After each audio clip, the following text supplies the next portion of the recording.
Now 77% on the year does Furphy, the freshman out of Melbourne, Australia. 4 minutes in, as you watch Kevin McCullough, obviously missed a lot of time, but then missed a layup, something that you see him make a lot, and then missed the three, but glad he got those out of his system, and Johnny misses the second of two, rims one in and out. Just a little bit short. You can tell it coming off the release. So 1 of 2 for Furphy. 7-4, Kansas in front. The Jayhawks right now on a nice little run because of a Baylor scoring drought of 3 minutes.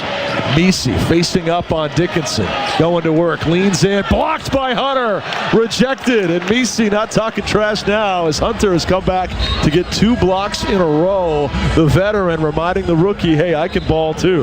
Yeah, he just stayed down, didn't go for the shot fake, and once he elevated, got him. You know, he had him count under the basket. Now, Baylor will keep it with 8 on the shot clock under their own basket. Bears to play it in.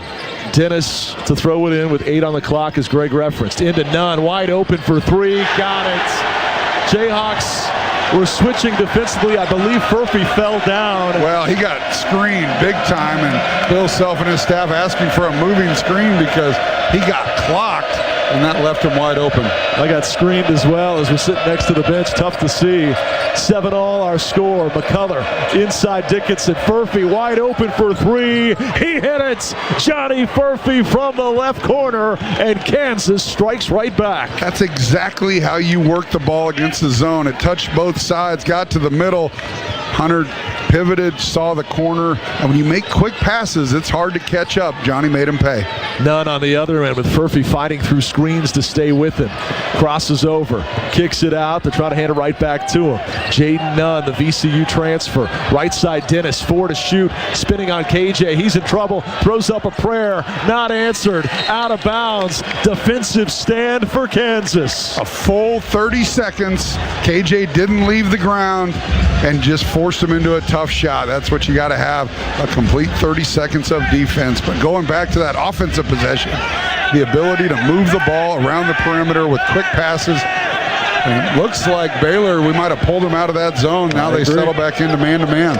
Completely agree. 10-7 Kansas leading here early. 14-14 to go in the half. A lob. McCullough lays it up and in. Senior to senior as Dickinson finds McCullough. A little high-low action that time. They were trying to post Kevin up on the left block. When the angle wasn't there, they got it to the top. High-low. Hunter to KJ. Quick hitter. Another bucket. 12-7 Jayhawks, and 4 Hawks headed to the scorer's table to check in at the next dead ball. Bridges inside, spinning and shuffling his feet. That's going to be a traveling call. No, they're going to call foul. Oh, wow. We can't see anything. There's 5 players standing in front of us where we're sitting, but they're going to actually put this one on KJ. The Kansas bench thought it was going the other way on a travel, only to be brought back on a foul on Adams. Oh, my gosh. He said he had his hands on him. KJ's hands were above his shoulders. Oh, that can be a foul, so keep an eye on that one, as the only starter to stay in the game is KJ Adams, who just got dinged with that first foul. They get it into Bridges. KJ walls up, going straight up, and forces a miss. And almost his second foul. There was a lot of contact there. All right, let's see how these 4 reserves and KJ can keep the bar raised high with Kansas up 5. 13:33 to go in the half. Timberlake, who had been starting the last 3 games, passes off on the right side to El Marco. A lob toward Parker's broken up, and it was telegraphed and stolen away by Baylor. Cannot do that. Everybody in white knew where that ball was going. Yeah, totally telegraphed it. Didn't have enough air under it. Then on the other end, Baylor hits him with a 3. So back-to-back possessions. Kansas with the turnover, then gives up the 3. So we marked it down. With the 5-point lead, go up, go down, or stay even. 30 seconds in, the 5-point lead is down to 2 with this group on the floor. El Marco kicks back to KJ. Trying to drive on a couple of the Bears. Had it stripped loose. It's on the deck. KJ fighting for it. Will get a tie-up, and it will be Kansas ball on the arrow. But that's 2 bad possessions, and Bill Self's got to go right back to his starters. He tried to trust the bench. But Greg, they go 45 seconds, cough it up twice, and give up a 3. Bill Self has seen enough. And they got lucky on the one under the basket where they had a layup, and Jalen Bridges missed it. So now it'll be interesting to see as we move further into this half, will he come back with those 4? He'd been keeping pretty consistent with that over the last couple weeks, but You add Kevin McCullough to the mix, maybe he changes things. Well, and it had been more of a 3-sub overhaul as opposed to 4. With Kevin back today, he tried to swap in 4 all at once, and clearly too many. Harris, left side to KJ, 3 to shoot. Do they realize it? McCullough launches a 3, missed it strong. Hunter keeps it alive though. Ball on the deck. Dickinson's got it. They let him play through contact. He plowed through a bear, no whistle. They throw ahead to Kevin. Catches on the baseline and he's pushed. And here comes the whistle and a foul. It's going to be on the Bears, which obviously 7,500 BU fans vehemently disagree.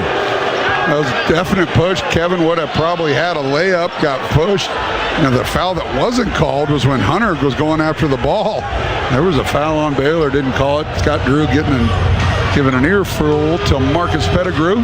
12-10 Kansas. 12:25 to go. First half action. Dickinson collects on the right short corner, backing his way down on Walter, leans in, jump hook, misses. Rebound Bridges of Baylor.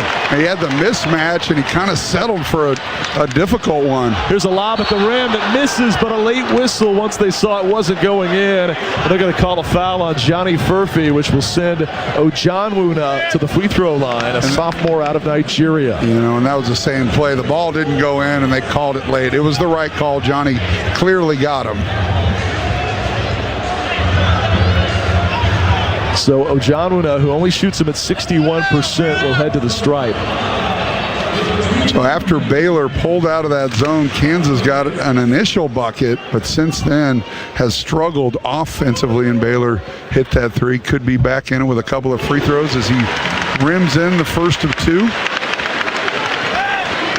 12-11 Kansas, 12:09 to play here in the first. Second free throw for the sophomore out of Nigeria, also good. And the Bears have tied the game with 12:09 to play in the first half. Harris to walk it up the floor. He's been quiet here early. 12-12 our score. McCullough, right side. Back to DeJuan, finds Dickinson at the top, a lob toward KJ, broken up, and then KJ fighting for it, knocks it out of bounds. Baylor knew where that ball was going, and Hunter's pass just lacked a little bit more air underneath it. Yep, that's the second time now Baylor got caught on the high side, and Kansas just with not a high enough post feed. Back-to-back turnovers on that high-low. After being successful just a few possessions ago, don't see them going away from it. Just got to talk to them about getting a little more air under it. I'm sure Coach Self's initial plan when he brought in the reserves around 13:30 was to get to the under 12 timeout, then bring in the substitution. But those 2 possessions went so poorly on both ends of the floor that he had to pull them just 45 seconds into the experiment. For sure. Listen up, Jayhawk fans. On game day, stop by Wendy's and buy 1 Baconator. You get a second Baconator for just $1. And let's all cheer for bacon big plays all season long. Wendy's, the official hamburger of Kansas Athletics. And the KU Bookstore is the official KU campus store since 1946. 11:54 to play in the half. 12-12 our score here in Waco on the Equity Bank Jayhawk Sports Network from Learfield. At Truity Credit Union, we're big fans, not only of our Kansas Jayhawks, but also our members and our Lawrence community. From your first checking account to your first home or even retirement, we're here to cheer you on. If you're looking for better banking, make the switch and start experiencing the credit union difference today. Join us and learn more at truitycu.org. Rock Chalk Jayhawk. Truity Credit Union is federally insured by the NCAA. X-Cash Blitz family of instant tickets from the Kansas Lottery can multiply your winnings up to $300,000, which begs the question, what will you do with all that cash? Tim, are you here? I'm in the cash fort. You built a fort out of money? Well, I might as well put our X-Cash Blitz winnings to good use. Hey, Dan. Oh, hi, Sarah. How many people are in the cash fort? It's a small get-together. I forgot to invite you. We're roommates. Play X-Cash Blitz and bring on the cash. See kslottery.com for details. Come on! How is that not a charge? I'm calling Brian Haney to see if he can do something about these refs. Hey, Matt. What's up, bud? Hey, you don't call the game as we speak, right? Hey, Brian, tell those refs to put their glasses on. That was a horrible call. I saw it clear as day here at the 23rd Street Brewery. Okay, Matt. I'll see what I can do. And he rocks the rim with a right-hand hammer. I Matt, hey, I gotta go, man. Okay, thanks, Brian. I need to whip up a couple pans of Bill Self mac and cheese. Watch our Jayhawks at the 23rd Street Brewery if you can't be at the game.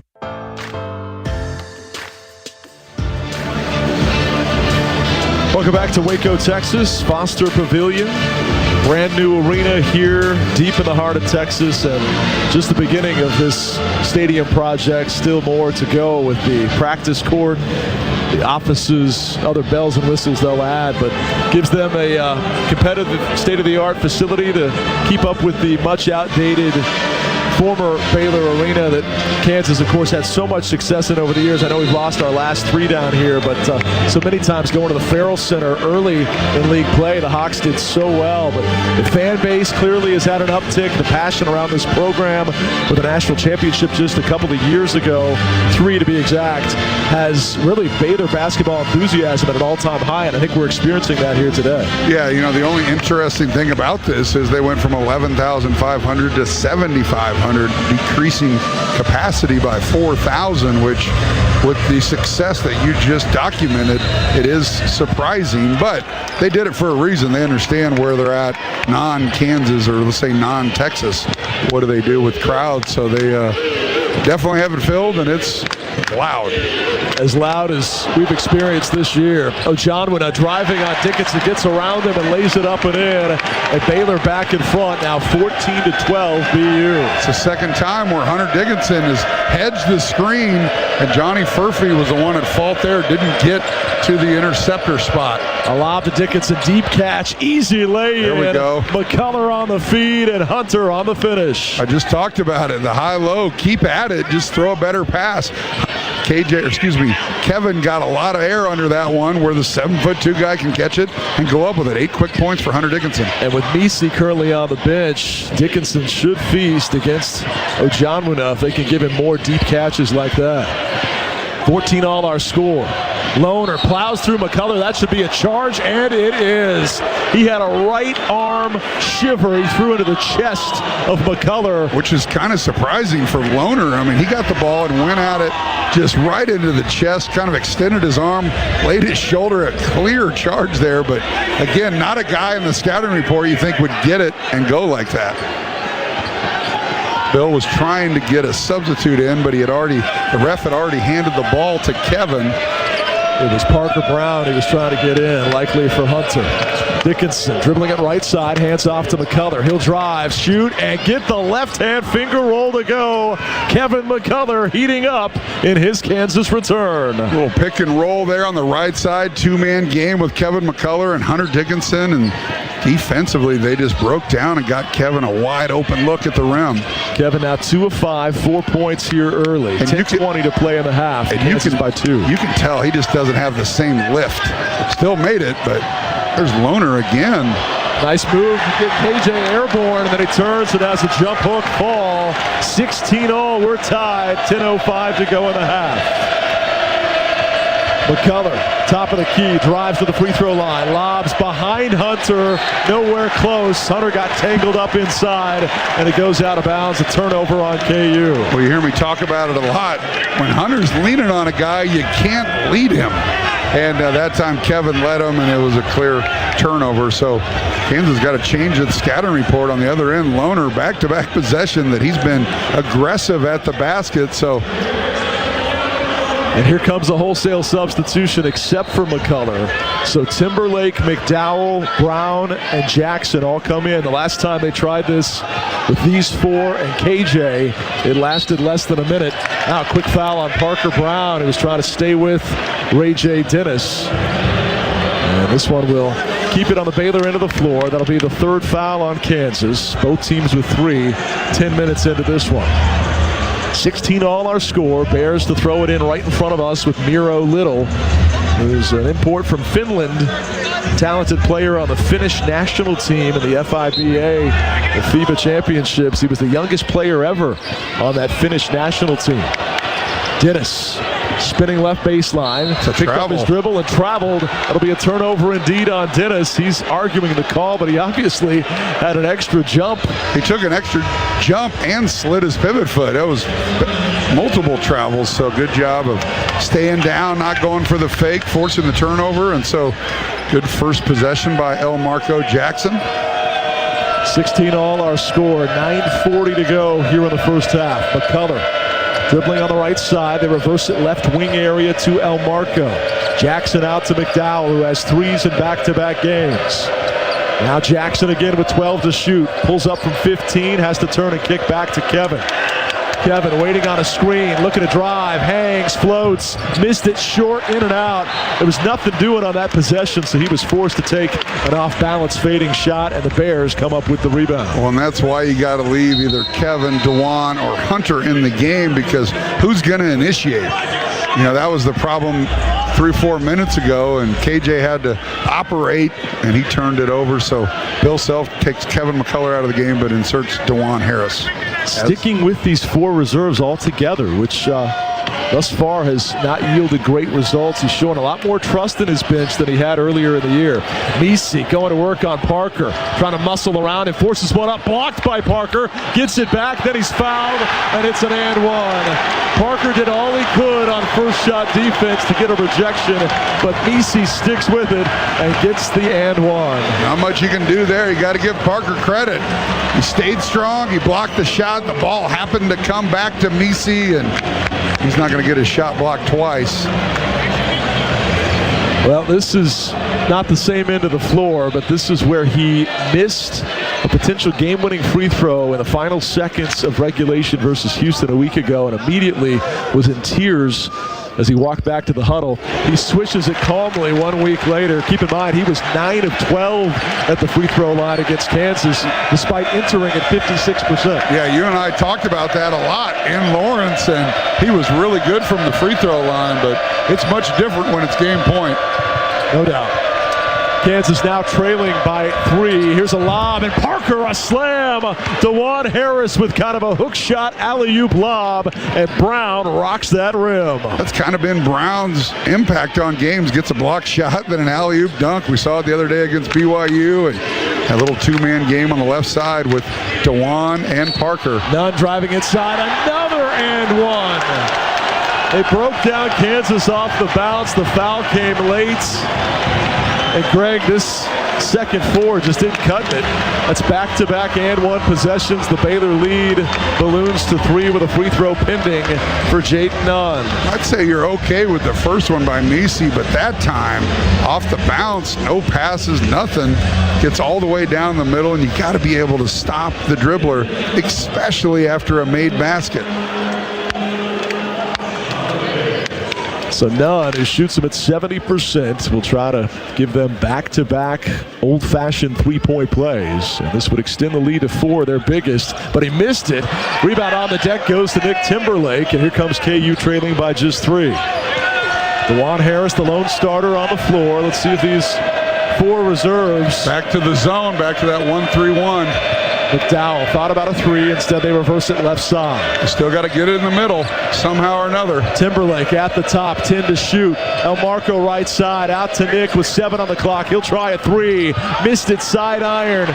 Coach Self frustrated, will send his starters back on the floor. This group is 0 for 2 and not gaining much trust or confidence. Yeah, and there was no ball movement. You know, it was just Nick Timberlake, flat-footed, took the 3. Baylor up 3, gets inside to Misi, turns and scores easily over Brown, who rolls his ankle. Timeout, Bill Self.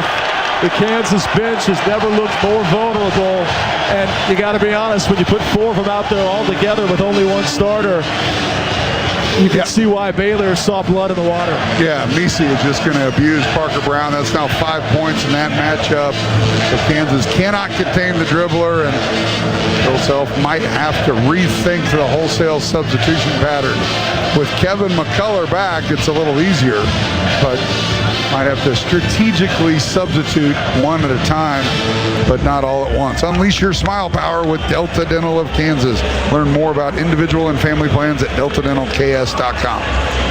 When that group has been on the floor, Let's do the math here real quickly. That's now a 10-0 discrepancy when they've been on the floor. So quickly, the coaching staff going back to the drawing board on how they want to handle these wholesale substitutions. Again, with Kevin out, they've been 3-player substitutions, not 4. These hockey-like line changes just not working here early. Well, you needed to do something. I mean, I think part of our struggles as of late have been how many minutes our players played, our star players played in November and December. And Bill, late in mid-February, once Kevin went down, went to this, but right now it's just not working. Now, as I look over at the bench, Parker Brown appears to be going back to the locker room with Billy Cowgill with some sort of injury. But to clarify again, what Bill's been doing with Kevin out is 3 players coming in that are all reserves, not all 4 bench players together. And that's something you typically only see at the end of a game. Right now, it's cost Kansas 10 negative points. The plus-minus not looking good for players 6 through 9. 23-18 Baylor, 7:37 to go in the half on the Equity Bank Jayhawks Sports Network from Learfield. Hi, this is Coach Bill Self. We're used to talking about all things basketball, but right now I want you to hear these 4 important words about the growing crisis of drug overdose. 1 pill can kill. Kansans are dying every week from drugs laced with deadly fentanyl. Please educate your loved ones to steer clear of street drugs, never buy pills online without a prescription, and always use a reputable pharmacy. Just 1 pill can kill. Hi, I'm Tammy Peterman, president of the Kansas City Division of the University of Kansas Health System. We are proud to once again be the only hospital recognized by U.S. News and World Report as the best in Kansas and Kansas City, with 8 nationally ranked medical and surgical adult specialties. We remain committed to providing outstanding health care delivered in the most compassionate way right here at home. Learn more at kansashealthsystem.com/compassionate care. BMW of Topeka is a proud sponsor of Kansas Athletics, and we want you to drive to the tournament again this year in a new BMW. That's right. Enter for the opportunity to drive a new BMW to our Jayhawks first-round games in the tournament. Can't wait? Come to BMW of Topeka to select from our large selection of new BMWs. You will feel like you just hit a long 3-pointer from the corner.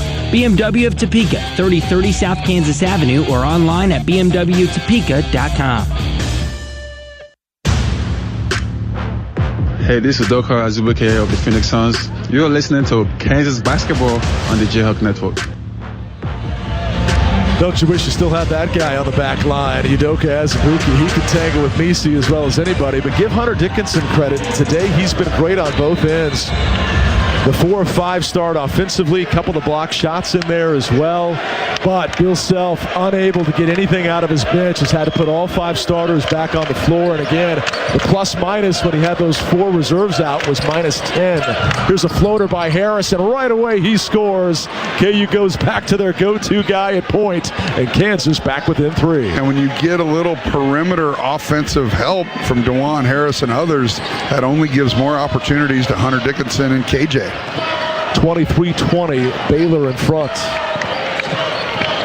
Misi hands off to Walter. He wants a second 3, misses this one strong. Kevin with a great box out, comes up with the rebound over Bridges. McCullough up the floor to the cup. Right-hand runner misses. Rebound pinballs about, and Baylor's got it. But that's his patented move where he just kind of creates space. Walter, a transition 3 is an air ball. It goes out of bounds off the shoulder of KJ, but back-to-back 3-point misses by the future top 10 pick. And that would have been an easy rebound for KJ, but he missed everything, kind of surprised him and caromed off his shoulder. On the other end, like I said, Kevin McCullough, there wasn't much there, and he just went right into the body of Ray J. Davis, but just missed the layup. So, like the aggressiveness by Kevin.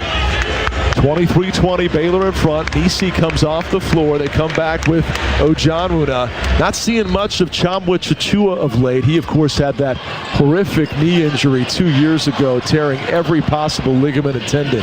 Nunn driving inside, little floater in the lane. Misses from 8 feet straight on. Rebound, Hunter Dickinson, and here comes Kansas.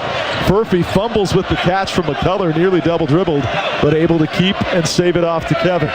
6:25 to go in the half, KU trailing by 3. Dickinson with 8 early points, hands back to Harris. Now sets a screen. Juan tight ropes the baseline. Flings left side to KJ. Hooks it past to Hunter. And a two-hand monster jam.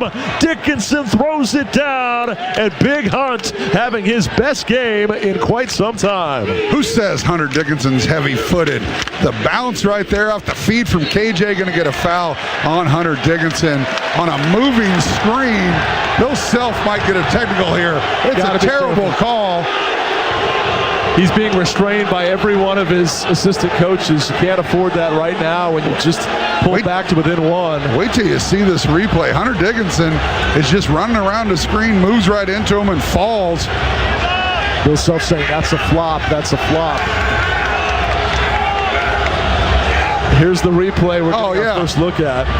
And Walter's the one that flopped on the play, according to Self. Well, and there was a play earlier when Baylor hit a 3 where Johnny got hung up. It was an illegal screen. And there's another one right there, but it goes the other way. And got to make sure 1 doesn't become 2. But Kansas right back in it, only down 1. 23-22. Nunn head fakes on a 3 in the corner, rifles it back toward Dennis. 5:50 to go in the half. Hawks down a point. Bridges looking to drive. Kevin gets a hand in. They kick it back out. Driving right side. Walter throws through the legs of Ojamuna and turns it over. Another stop for the Kansas starters. Well, are they going to call a deflection? No, that was off of Baylor. They might give it to Baylor. KU's lining up to take the ball. Bill Self's right there as they talk it over. And did they change the call? They did. Bill Self is not going to like this. And they can go to the monitor. It looks like they're going to go to the monitor. The outside official, Marcus Pettigrew, came over and changed the call. I think all they're going to do is reset the shot clock. Yeah, they can't go to the monitor at this juncture. But here's the good news. They only have 2 seconds on the shot clock, and they're not changing it at the moment. Because it never hit the rim and there was never a change of possession. So Scott Drew's going to take a timeout to draw up his best 2-second play. Yeah, and they're saying that he hit the ball, and I'm watching the replay. He did not, and it's frustrating because they can't go to the monitor. But now Baylor's going to have it with 2.1 on the clock. A very late reversal by Marcus Pettigrew. Which only adds to the fire of Bill Self, stoking the flames of a coach who already had smoke coming out his ears. And he deserves to be hot. So, I say it all the time, when you get bad calls go against you, which have happened as of late, you expect to get some on the other end to make up, even though they say they don't believe in make-up calls. Baylor with a scoring drought of exactly 2 minutes. Kansas has used that time to come back from down 5 to cut it to 1. Jayhawks had a lead of 5 themselves. Baylor's largest lead was also 5. So it's been a seesaw battle that's never really gotten lopsided at any point in the first 15 minutes. Well, this happens when you go on the road. Sometimes things don't go your way. You got to play through it. Now you got to reset. Understand that with 2 on the clock, they got to get something quick. Could be something up top to one of their bigs, a tip at the rim. Earlier, they got a 3 on an out-of-bounds play where Johnny got hung up on a screen. So see if they bring someone over here to the right side. Dennis to play it in from the corner. Looking for Nunn. They have to kick it all the way out to Walter. Leans in on a 3 that's an air ball. Contested by McCullough. He was trying to get a foul call, and it winds up being an air ball out of bounds. Great defense without fouling by Kevin. I can guarantee you one thing. If they would have called that a foul, Bill Self would have gotten a technical foul. So I'm glad that didn't happen. I mean, I'm thinking even worse than that. He might have run out on the floor, which we've seen coaches do in the Big 12 this year.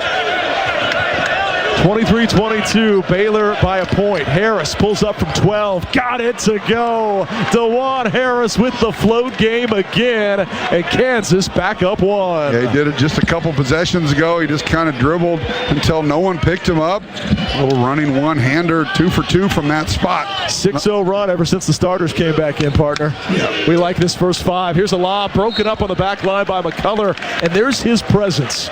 He continues to make it felt on the defensive end with tips, deflections, and steals. Great to have Kevin back. And that really wasn't his position. He just came over, anticipated the lob, and got a hand on it in the deflection. That's what Kevin brings you. Hawks by 1, 24-23. Baylor trying to get into Walter. Gets off a three thanks to a screen.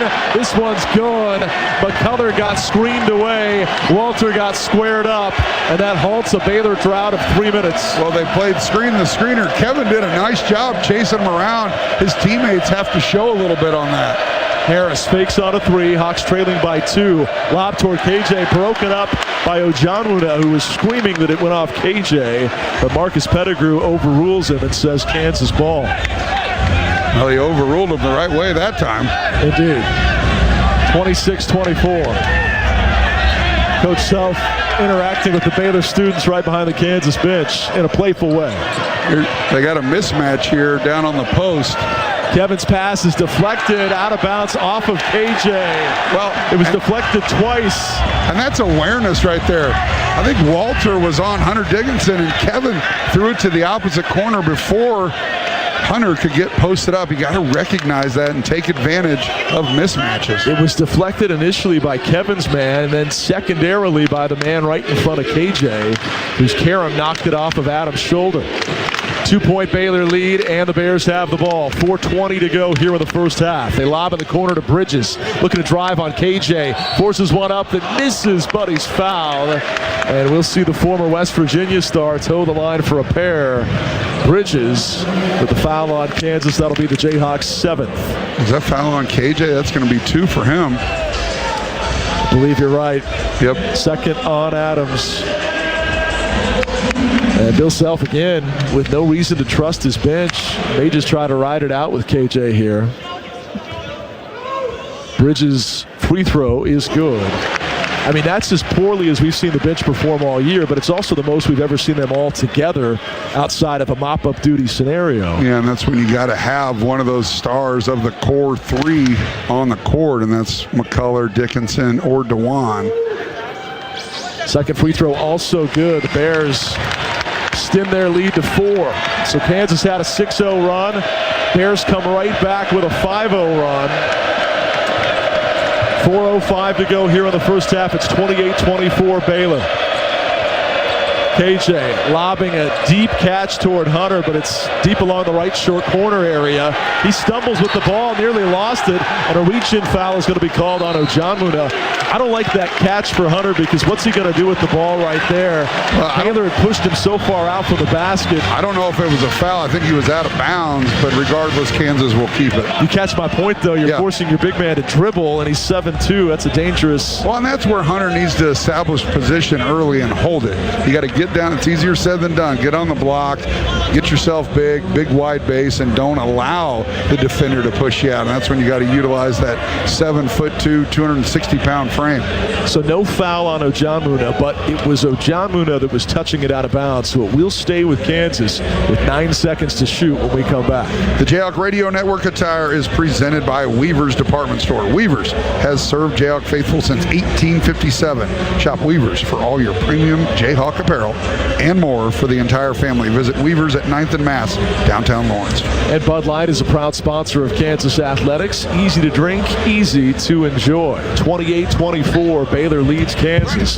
Hawks with the ball when we come back on the Equity Bank Jayhawk Sports Network from Learfield. What is dedication? My biggest fear in the middle of my addiction was that my kids wouldn't have a father. And I started thinking, you know what? This isn't my story. I definitely had to become a better man to be a better father. It's important to me that my kids are empowered and truly believe that if they can think it, they can do it. That's dedication. Visit fatherhood.gov to hear more. Brought to you by the U.S. Department of Health and Human Services and the Ad Council. This is your captain. We are going to be experiencing some slight turbulence. Please fasten your... Oh, hold on. Just got a video of my cat. Imagine the pilot of an airplane was as confident as you are texting and driving. Seems kind of crazy when you put it like that. Visit StopTextStopWrecks.org. A message brought to you by the National Highway Traffic Safety Administration, Project Yellow Light, and the Ad Council. Into the building for the first time after the shooting. It was crippling, but it had to be preserved. In response to the Pulse nightclub shooting that affected the LGBTQ community, Barbara Poma, owner of Pulse, founded the One Pulse Foundation to honor Pulse victims and survivors. If you're an ally of this community, speak out. There are more of us together than apart. It is the power of love in its rawest form. Join the fight for LGBTQ acceptance. Learn how at lovehasnolabels.com. Brought to you by Love Has No Labels and the Ad Council.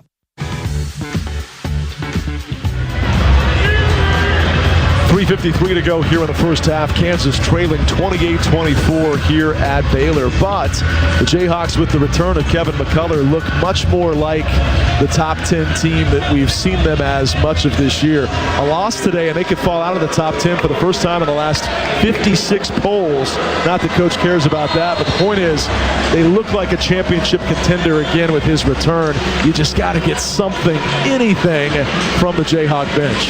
Well, and it's something right now. Obviously, you want to win the ball game. The Big 12 title is pretty much a foregone conclusion, but you want to get healthy. And what I mean by healthy is obviously physically, but mentally, where you can get a little confidence, a little momentum, and playing well today, win or lose, will help a great deal in that. Furphy, a three launched and missed off the inbound play. Rebound Ojanwuna. They ran the elevator door there, and he got a really good look. He had already hit one, just a little short off the rim on that one. Kansas now 1 of 5 from beyond the arc. Their three-point struggles continue. Bridges had it broken up on a handoff, but gets it back and out to Dennis. Steps into a three. He hit it. And Baylor has its biggest lead of 7. Kevin got there a step late, and Dennis on the step back three makes it 31-24. Yeah, Kevin just kind of got in the staring contest with him, and that was an easy bucket for them. KJ to the cup, right-hand runner good. Harris with the lead pass, and Adams on the finish. There's that little short roll we saw thousands of times last year, that time to Juan, and KJ went back to it right after when they needed a bucket. Ojanwuna throws it away, a steal for McCullough. 3-on-2. Kevin's pass deflected, gets it back. Right-hand layup good. His pass to the one was tipped by a bear, so Wando threw it right back to Kevin. What court awareness by Harris. Yeah, and on that play, you can tell Kevin got the bucket, but struggling a little bit with that knee, and so Bill Self gets Nick Timberlake over to the scorer's table. There's a blow-by on the other end. They're going to get maybe an official's timeout, injury timeout, to get Kevin out of the game. It's the left knee once again, immediately wincing. And that's a veteran play by Jerry Pollard right there. There wasn't anything there, and he stopped the play knowing that Kevin, he's kind of wiping up some imaginary moisture on the block, but a really good play by Jerry Pollard to allow for that official's timeout. He won't admit it ever to me, but a good show of a veteran official in order to get Kevin out of the game. Bill Self comes over with a smile, and you can kind of sense he said, "Did you tweak it?" They nod at each other, but you got to think he'll fight through it. Kansas down 5. A lob toward Hunter, broken up again, and again a little bit telegraphed. You had 4 Baylor arms reaching up there, and Kansas still tries to thread that needle. And what they're doing is exactly what BYU did. They brought that weak side guy over just to kind of be the free safety like in football, and see if they can get something up top of KJ. Oh, they had it. Get it into Furphy instead. Thought about a 3, that instead pulls back on it. Throws out to Hunter at the top. Backdoor cut, Furphy gets inside. He's fouled. He misses the layup, but he was undercut and will get a couple of free throws. And nice give and go with Hunt. Yeah, and a smart play there. He got rid of it and immediately cut to the rim with that middle wide open. Hunter usually can find him, and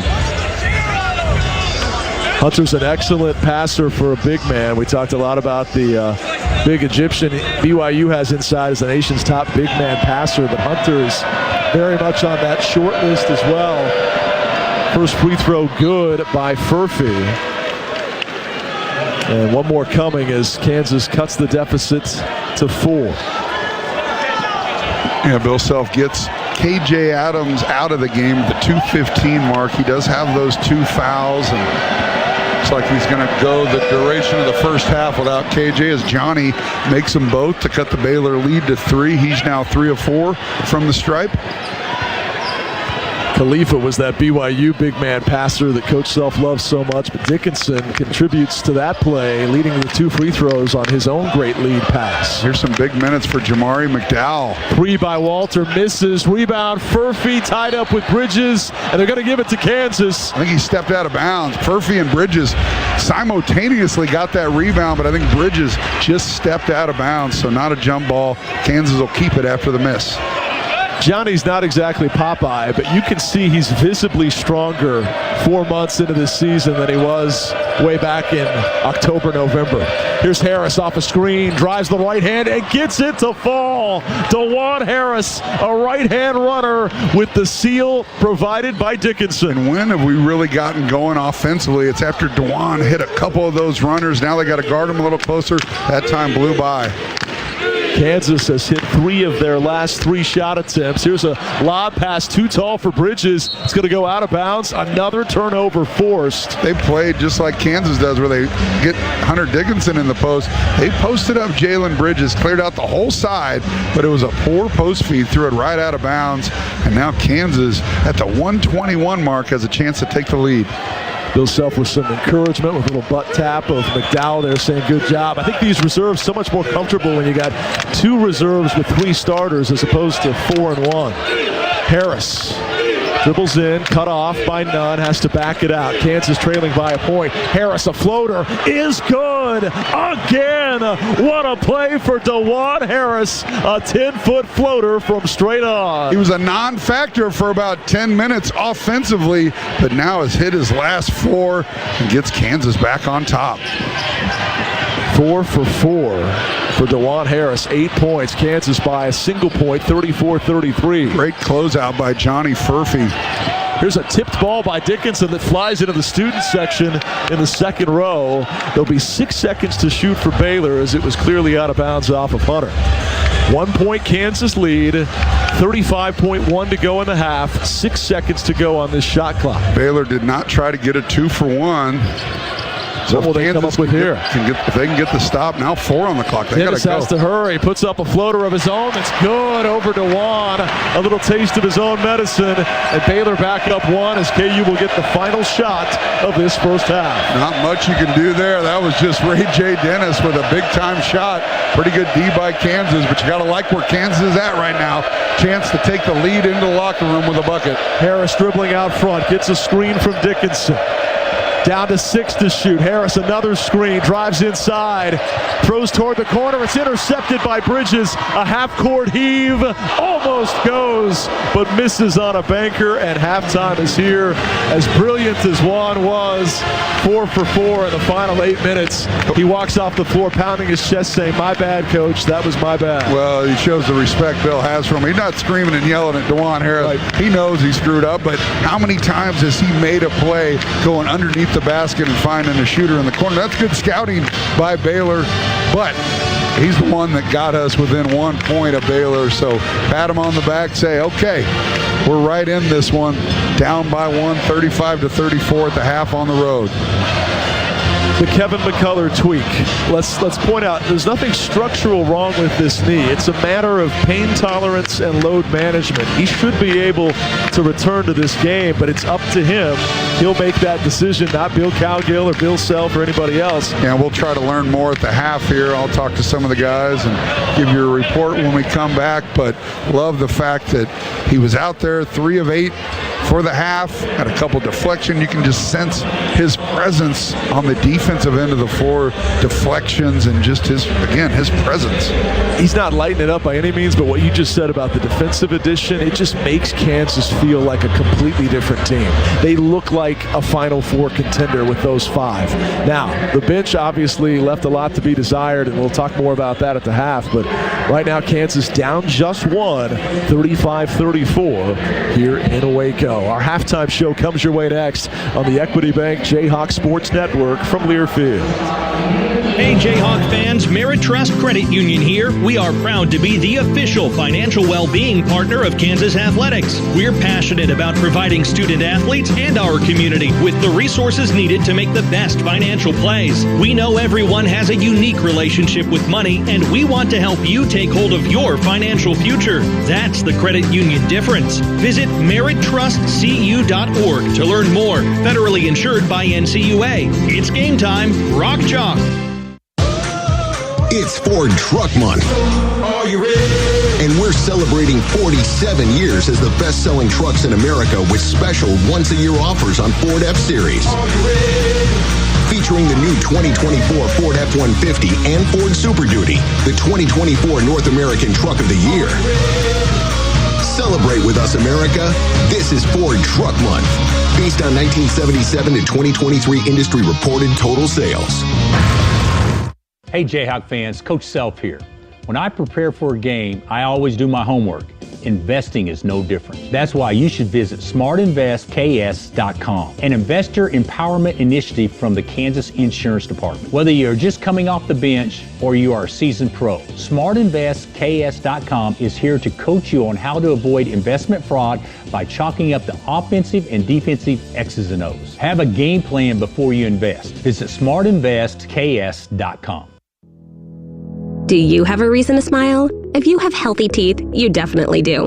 And if you're covered by Delta Dental of Kansas, you have another reason to smile. Delta Dental of Kansas has many fabulous dental insurance coverage plans with a range of options to fit your life. You decide what you need. The whole process is so super easy. Plus, Delta Dental has the largest network of dentists in the entire nation. Yep, another reason to smile. Go to deltadentalks.com and click on Shop for Insurance to get started.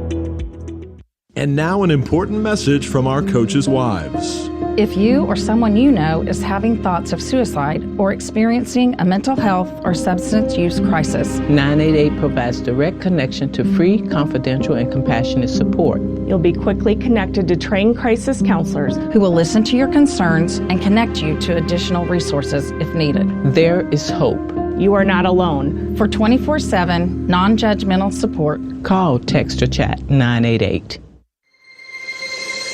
20 minutes of Jayhawk basketball are in the books. Welcome to the Kansas Jayhawk Halftime Show on the Jayhawks Sports Network from Learfield. Brought to you by the University of Kansas Health System, the official healthcare provider of Kansas Athletics. Together with LMH Health, the Kansas Department of Insurance, reminding you to have a game plan before you invest. Help is available at smartinvestks.com. And by the Kansas Lottery. Download the Play On app and dream bigger.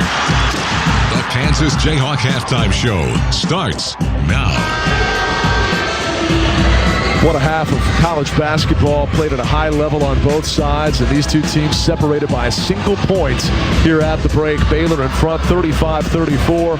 Welcome back to our halftime show. Brian Haney, Steve Kincaid, and Greg Gurley with you. Hawks trailing, but nice to have Kevin McCullough back. Yes, there was a bit of a tweak, but what we're being told from Coach Self with this knee is a tweak doesn't mean a setback. It's just going to be pain tolerance the rest of the way. And he felt pain specifically around the 4-minute mark in the first half, immediately came off the floor. Jerry Pollard was nice enough to halt play as Bill Self sent a substitution in, even though there wasn't a reason to stop play on the floor. And we're going to see what it leads to. But Kevin's defensive presence clearly makes Kansas look like a much, much more potent team. And offensively, in 14 first-half minutes, 3 of 8 for 6 points. That certainly helped as well. He's only credited with 1 steal, but man, he had at least 4 deflections in that half, and so much tougher to shoot over and drive around is the National Defensive Player of the Year candidate, Kevin McCullough Jr. Let's bring you the rest of the box score, brought to you by our friends here on the Jayhawk Network at Bud Light. They give you your first half summary, and it looks like this: 15 of 23 shooting for Kansas. You will love that. Anytime, anywhere, home or away. That's 65% for Kansas. Baylor, though, shot 48% and hit 4 threes. Kansas continues to be outscored dramatically beyond the arc. The Bears were 4 of 9 for 44%. Kansas 1 of 5. Now, they win points in the paint handily, obviously, 22-12, but they were outscored by 30 points in three-point shooting on Tuesday. And here in the first half, outscored by 9 beyond the arc. It's a discrepancy you can overcome to a certain extent, but Kansas is going to have to find a way, not just to hit more threes, but to have a greater presence, which will force opponent defenses to spread the floor more, giving Hunter Dickinson more room to operate. He was the spark early, hitting his first 4 of 5. He finished the half 5 of 6 for 10 points. But really, he was the only offense for Kansas over the first 5 minutes. Just 2 rebounds to go along with the 10 points for Hunter. 2 points for KJ Adams, 8 for Harris, who was 4 for 4, 6 for Furphy, and 6 for McCullough. They did get 2 points of bench scoring from Parker Brown. That was good to see. That helps that plus-minus that we talked about when Bill Self was trying the near wholesale substitutions of 4 out and 4 in. That backup group was minus 10 in about 2 minutes of work, and then it got a little better later in the half as he held certain reserves out and played 3 starters with 2 reserves. That seemed to be a much more favorable combination for Kansas. Let's go ahead and pause 10 seconds for station identification. You're listening to Jayhawk Basketball.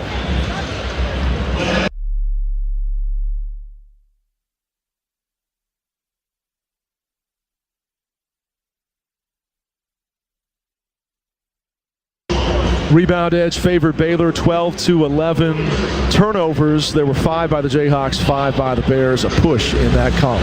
When we come back, some first half highlights. Kansas down 1 at the half on the Jayhawk Sports Network from Learfield.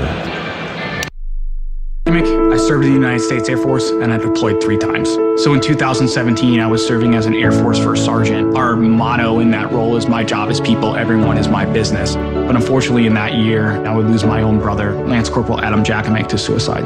The majority of veteran suicides are from guns. I store my weapons securely, not only for myself, but for my family. Store all your guns securely. Help stop suicide. My service never stops. Brought to you by End Family Fire and the Ad Council. Babes, what are you doing? What? I'm just mowing the lawn. No, it's blazing hot and dry out here. Don't you remember? Smokey Bear says. Avoid using power equipment when it's windy or dry. Where'd you learn this? Oh, it's on SmokeyBear.com with many other wildfire prevention tips. Right. Thanks, Honey Bear. Because remember, only you can prevent wildfires. Brought to you by the USDA Forest Service, your state forester, and the Ad Council.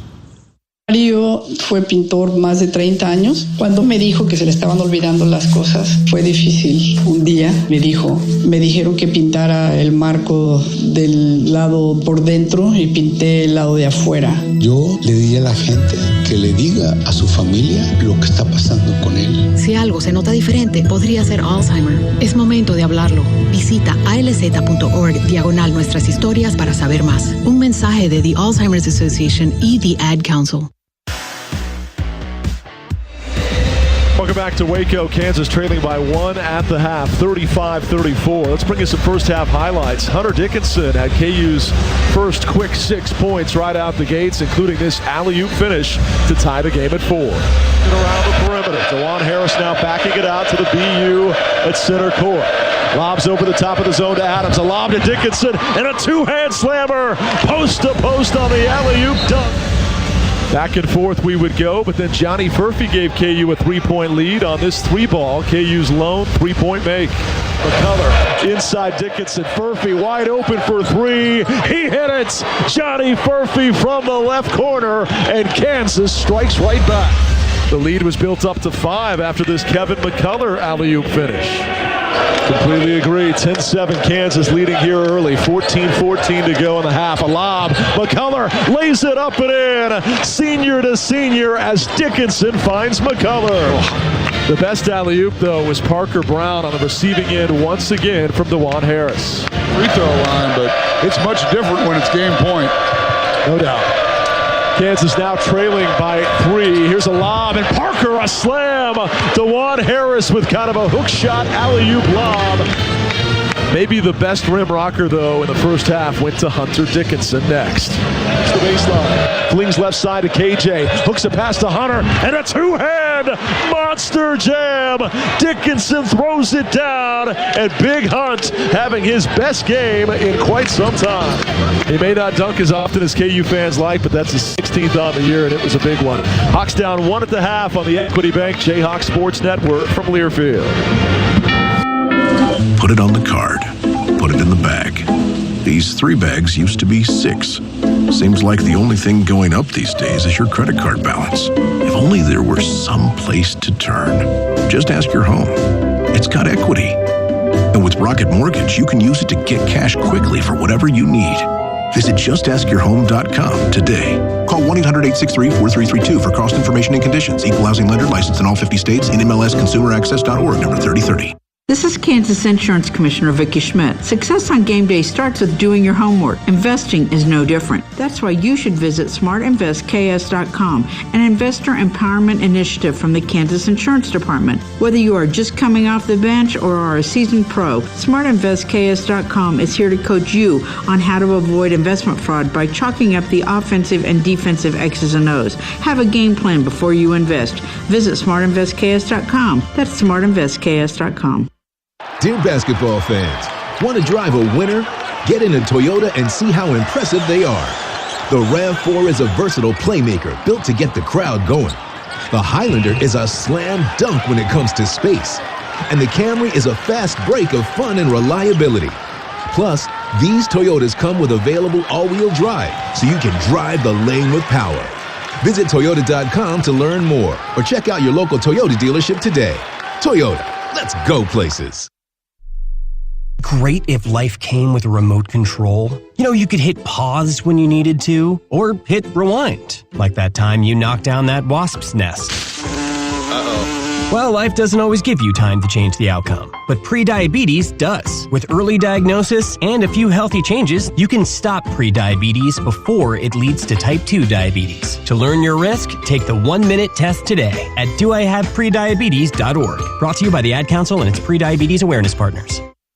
When might you be buzzed? When you suddenly love everything. You guys! I love this song! I love these nachos. I love our kickball league! Ugh! I love this guy! What's your name? You know what I'd love? A ride when it's time to head out. If you see a buzzed warning sign, call for a ride when it's time to go home. Buzz driving is drunk driving. A message from NHTSA and the Ad Council. I love your car. Is this real leather? When you're high, you feel different. You think different, you talk different, you draw different, you listen to music different, but you probably knew that. Problem is, you also drive different, and not in a good way. That's why driving high is illegal everywhere. So if you're high, just don't drive. Make a plan to get a sober ride. Because if you feel different, you drive different. Brought to you by NHTSA and the Ad Council. Back here in Waco, Texas at the Foster Pavilion, your score at the half, Baylor 35, Kansas 34. This has been the halftime show. We'll return with the second half action. You're listening to Jayhawk basketball on the Equity Bank Jayhawk Sports Network from Learfield. Sometimes I just cannot believe all the storms we've gone through here. I can only hope that we'll be able to leave this house to you one day, baby. You're our legacy. Planning for these disasters will make sure we're safe, and is the best way to protect that legacy. Protect your legacy. Visit ready.gov/plan for the tools and tips you need to start your emergency preparedness plan today. Brought to you by FEMA and the Ad Council.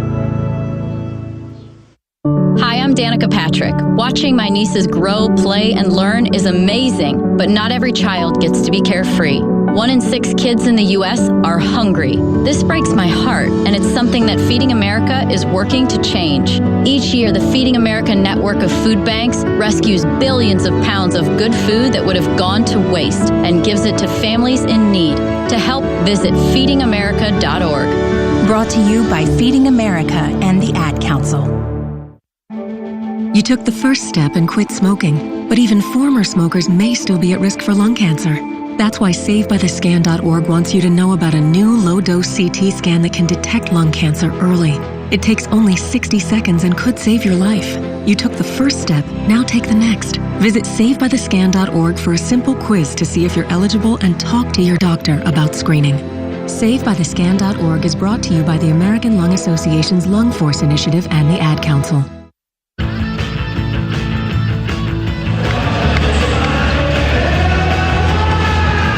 Welcome back to Foster Pavilion here in Waco, 35-34. Baylor leading Kansas. What a great half of high-level ball.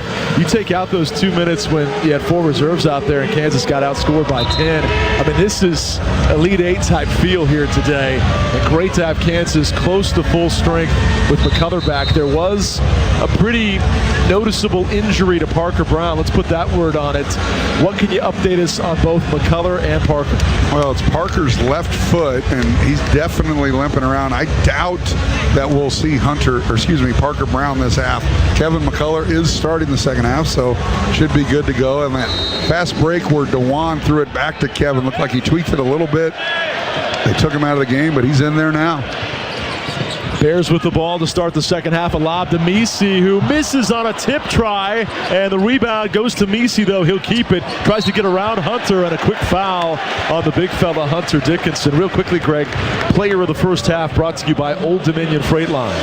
I think early on it was Hunter Dickinson, but it was DeJuan Harris that took us down the stretch. Didn't score for about 10 minutes of that first half, then made all 4 of his field goals when Kansas was starting to let it slip away a little bit. Baylor had a 7-point lead at one time, and he brought us back to regain that lead. And so let's go with DeJuan Harris as Misi makes the first of 2.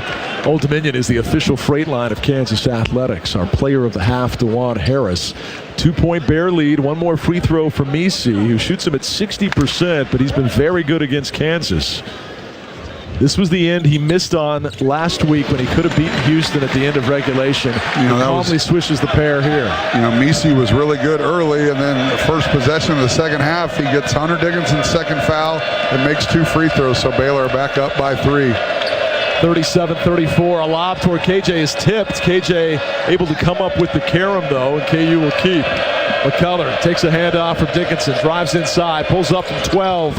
Got it to fall. Kevin McCullough with a pull-up jumper, and that is a sight for sore eyes. Yes, for sure. That's his shot where he kind of dribbles in off that right side, gets a little contact, pushes off, and then fades away from mid-range. Patented Kevin McCullough. Kevin now 4 of 9. Baylor coming back with none on the right side. Left side, Walter for 3. Missed it short. Long rebound, though, goes past Dickinson. They'll try again. This one misses strong. Another offensive rebound. This will be their third crack, but a steal by McCullough. Here comes Kevin to the rim. Right-hand runner, good. Welcome back, Kevin McCullough. That's the presence we're talking about. They got 2 offensive rebounds on that possession. They don't get a bucket, and Kansas gets an easy one. Kevin now 5 of 10, and Harris picks the pocket of Dennis. He got his hand in the cookie jar and pilfered it away. Wando up the floor, throws wildly behind him, and it's tipped and intercepted. He was looking for KJ, but just forced it that time. He forced it a little bit, and you had Johnny Furphy spotting up on the wing, but instead you get the turnover. Second Harris turnover in the last couple of minutes, going back to the final possession of the first half.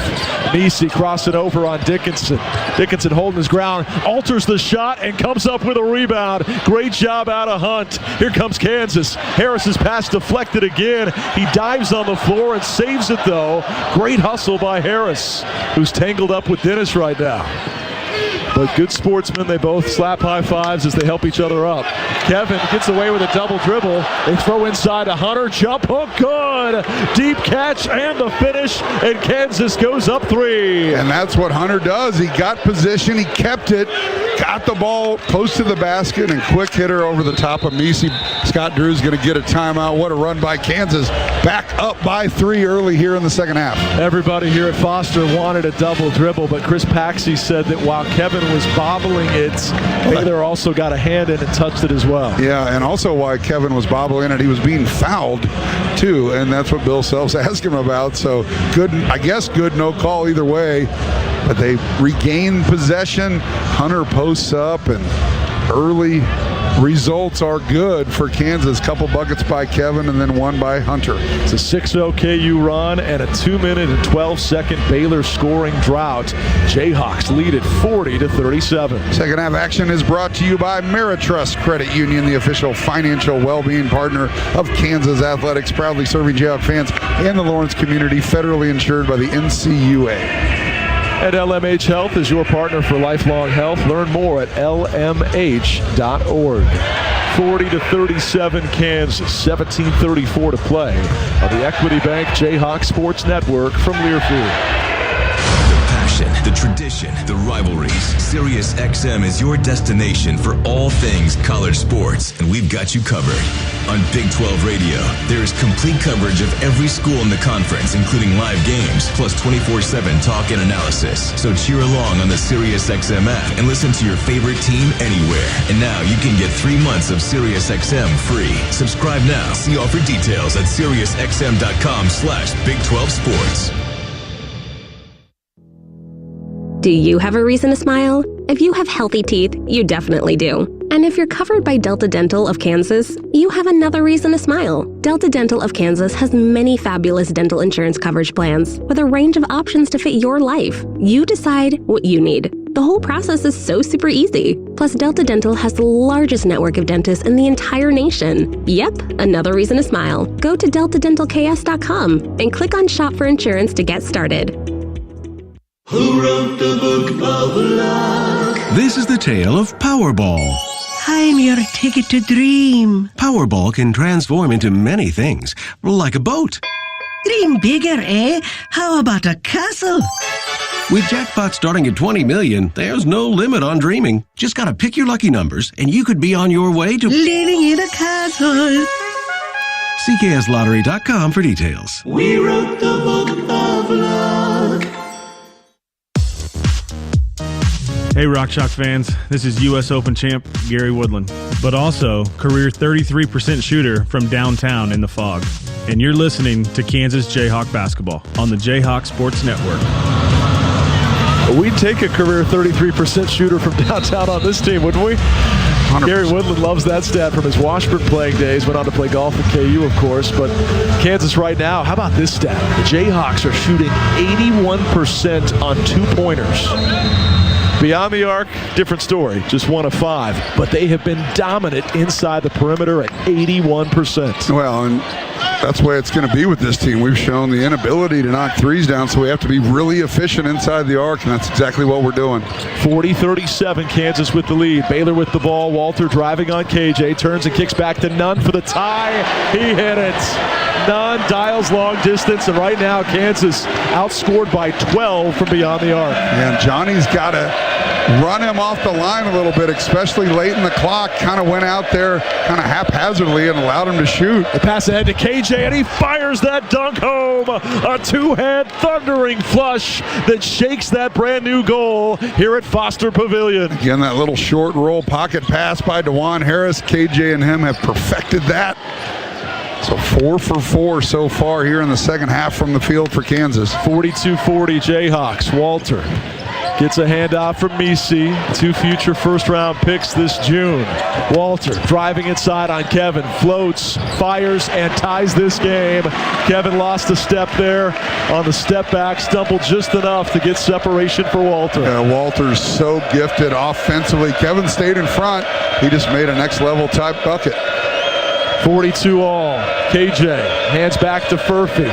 Drives inside, muscles up, misses. Rebound tipped about, and the Bears have got it. Not a good sequence for Johnny. Last couple trips down the floor. 42 all. Baylor with the ball, and a drive by Nunn, who finished with a right-hand runner, but the foul comes first on the floor and pinned it on Johnny Furphy. Well, they're really difficult to stay in front. Going to have the under 16 timeout here, but again, like the run, but Baylor started to hit him back a little offensively. Had the 3 by Nunn, and then Walter with the little mid-ranger. So we're all knotted up again at 42. Second foul on Furphy. Dickinson and Adams both have 2 apiece. Why am I telling you that? It was still 16 minutes to play. Well, the bench was so bad in the first half, and now Parker Brown may be out for the game, that you're going to have to ride these starters for the vast majority, if not all of the second half. So keep an eye. Baylor has 0 foul trouble. Kansas now with 3 players with 2 apiece. Cheer on the Jayhawks with Electric Park canned cocktails. Vodka sodas available in 2 delicious flavors. Perfect for game days made with Rieger's vodka. 42 all to score. Baylor with the ball coming out of the timeout. 16 minutes to play here in Waco on the Equity Bank Jayhawk Sports Network from Learfield. BMW of Topeka wants you to join the Jayhawks as they drive to the tournament. BMW of Topeka and KU Athletics are offering to send you and a guest to the first-round games of the NCAA tournament at Kansas's location. Jayhawk tournament basketball, airfare/travel expenses, hotel accommodations, and a $500 Visa gift card. Visit KU Athletics on Facebook or Instagram to enter for a chance to win. BMW of Topeka, 3030 South Kansas Avenue, proud sponsor of Kansas Athletics. With Midco Home, you'll feel totally at home on the bright side, where BrightTech meets even brighter service. Here, you can count on us to bring the gigs and the giggles, with enough giddy-up to keep up with your crew. Friendly service is always included, giving you a carefree connection to all you care about. So, ready to enjoy the Midco Brightside neighbor? Visit midco.com today. Just like Bill Self and his coaching staff place their best players in the right positions for success, so does the Brush Group with their multifaceted marketing team of Sun Graphics, Don Levy Litho, and Brush Art Corporation. Sun Graphics is the proud printing partner of Kansas Athletics and is known for marketing support that is nothing short of exceptional. Make sure you are scoring with all your marketing efforts by contacting Sun Graphics today, proud sponsor of Kansas Athletics.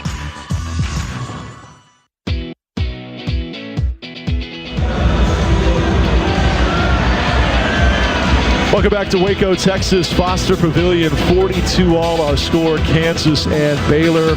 What a great college basketball game this has been. The back-and-forth action we've seen had a stanza in which it was tied for about 6 straight minutes. We had 9 lead changes. Each team is led by in the range of 5 to 7 points, but nobody ever really blowing it open. So the seesaw battle continues, and with Kevin now back for Kansas, the Jayhawks just seem like a completely different team. They really do, on both ends of the floor, deflections, right place, right time, and love the effort that we put out there. Loved our efficiency offensively. Got to turn it up a little defensively, but you are holding Baylor to under 50% from the field. 2 of 6 here in the second half, 45% overall. They have got to the free throw line more than Kansas, now 7 of 8, but 16 minutes in, after the struggles that Kansas has had on the road throughout the year, you'll take it against a really good Baylor Bear team. Indeed. Bears to play it in from underneath the basket, trying to break this 42-all tie. Get it into Nunn, guarded tightly by McCullough. They're working around the perimeter. KJ Adams picking up Dennis. Now right side in the corner with 12 to shoot off to Bridges. Furphy walling up on him. He fades, floats, hits it. Big bucket by the former Mountaineer. And Baylor back up 2. That's a big-time move once again. Johnny Furphy does a nice job. Kept contact with him. Got a hand up on the shot. Bridges just made a tough fadeaway. Now Baylor retreats back into that 1-3-1 zone. There's a lob. KJ, a slam. A 35-foot alley-oop lob. And DeJuan Harris put it right on the money. Scott Drew looks at his assistant coaches and yells at him because how many times in his 21 years has he seen Kansas throw an alley-oop against their zone? They're going right back at Furphy. Bridges backing down on him, turns and kicks back to Dennis. 10 to shoot. Hands off to Misi. Misi dribbling in on Hunter Dickinson. Down to 5 to shoot. Still dribbling. Leans in. Blocked by Hunter. Out of bounds. Off of Kansas, they say. Hunter was running down the floor thinking Misi kicked it out of bounds. But here's the good news. They'll only have 2.9 to shoot. That's now the 3rd block by Hunter Dickinson. Nice job just walling up against Misi. He's taken a lot of personal pride in this matchup. He knows that Misi's the one with all the draft hype, but he wants to prove he's worthy too. They get it into Bridges. Desperation 3 is buried. Bridges with back-to-back late clock buckets. And when those shots are falling, sometimes it doesn't feel like your day. That's the 6th Baylor 3. Yeah, not to get on Johnny, but he did a pretty good job. Got a hand up, almost fouled Bridges. He's just made big-time shots on back-to-back possessions. Hawks down 3. KJ, head of the circle. Out to Kevin. Screen comes from Adams. Kevin now from 15, and he connects as well. Kevin McCullough is heating up, and the Jayhawks down just one. That's his game, that mid-range game off the bounce from about 15 feet. A decent three-point shooter, but he's taking advantage of his opportunity. Bridges another three. This one misses with Harris contesting the shot, and Furphy comes up with a weak side rebound. They enter into KJ Adams, and a kicked ball takes it away for Kansas and stay with the Hawks. Kansas would have preferred that not to be called because KJ had the ball on the left block, could have gone to work, but the correct call. Now Kansas can get back on top with a bucket here, down one. 47-46 Baylor, 14 minutes to play. Harris steps into a three. In and out, no good. Rebound Nunn, who had inside position on Furphy for the defensive board. Yeah, that's the first miss by Dewan, and then that can't happen on the other end as Nunn goes 94 feet all the way to the bucket right at Johnny Furphy. Yep, and Bill Self's going to pull Furphy, who's not had a good half. A lot of NBA scouts here today, and that's a sequence he'd like to have back. Hawks down three. Furphy forces one up, rejected by Misi. Rebound Baylor. Here come the Bears. Nunn up the floor to the cup. Good. Timeout Bill Self. 5-point Baylor lead. They've hit now 7 of their last 9. And the Bears 51, Kansas 46. Yeah, Johnny Furphy with a couple minutes he'd like to forget. Gives up a bucket off the bounce, misses the three, gets it blocked, and then on the other end, Nunn hits him right back. So all the momentum that Kansas had garnered is now gone. Bill Self with that timeout, down 5. Furphy has been one of the great stories of this season, so 2 or 3 bad minutes doesn't change any of that, but there's so much draft talk, and it's so early still, but particularly today because there's a ton of NBA scouts to see Misi, Walter, McCullough, and Johnny, and you can only imagine the pressure he might be feeling hearing his name linked more and more. We would love, obviously, for him to come back next season, but right now, of the guys they're looking at, he's been outshined in the aforementioned 3. And 3 or 4 minutes do not make an entire performance, so he's got a ton of opportunity here. Bill Self's going to sit him, have a little conversation with him. Hey, he's a freshman, okay? We expect these guys to be superstars from day one, and you're going to have these growing pains. He's been great for us all year, but right now, the athletes of Baylor have taken over. Now, Nick Timberlake's going to get the calls, see what he can do, but Kansas has fought back before, just has to do it once again here at the 13-21 mark, down by 5. Kansas with the ball coming out of the timeout, down 5. Harris finds Timberlake, lobs into Dickinson, spinning around Misi, misses on a jump hook. He turned behind the basket, took a really tough angle. Rebound Baylor. Here come the Bears. Misi up the floor, got away with a walk, and lays it up and in. He got raked across the eye. No travel, no foul. 2 more for the Bears, who are 7 of their last 9, now 8 of their last 10. Yeah, you know, they were making tough shots. Now they're getting easy shots as they've gone on this run. McCullough drives, slashes, and scores.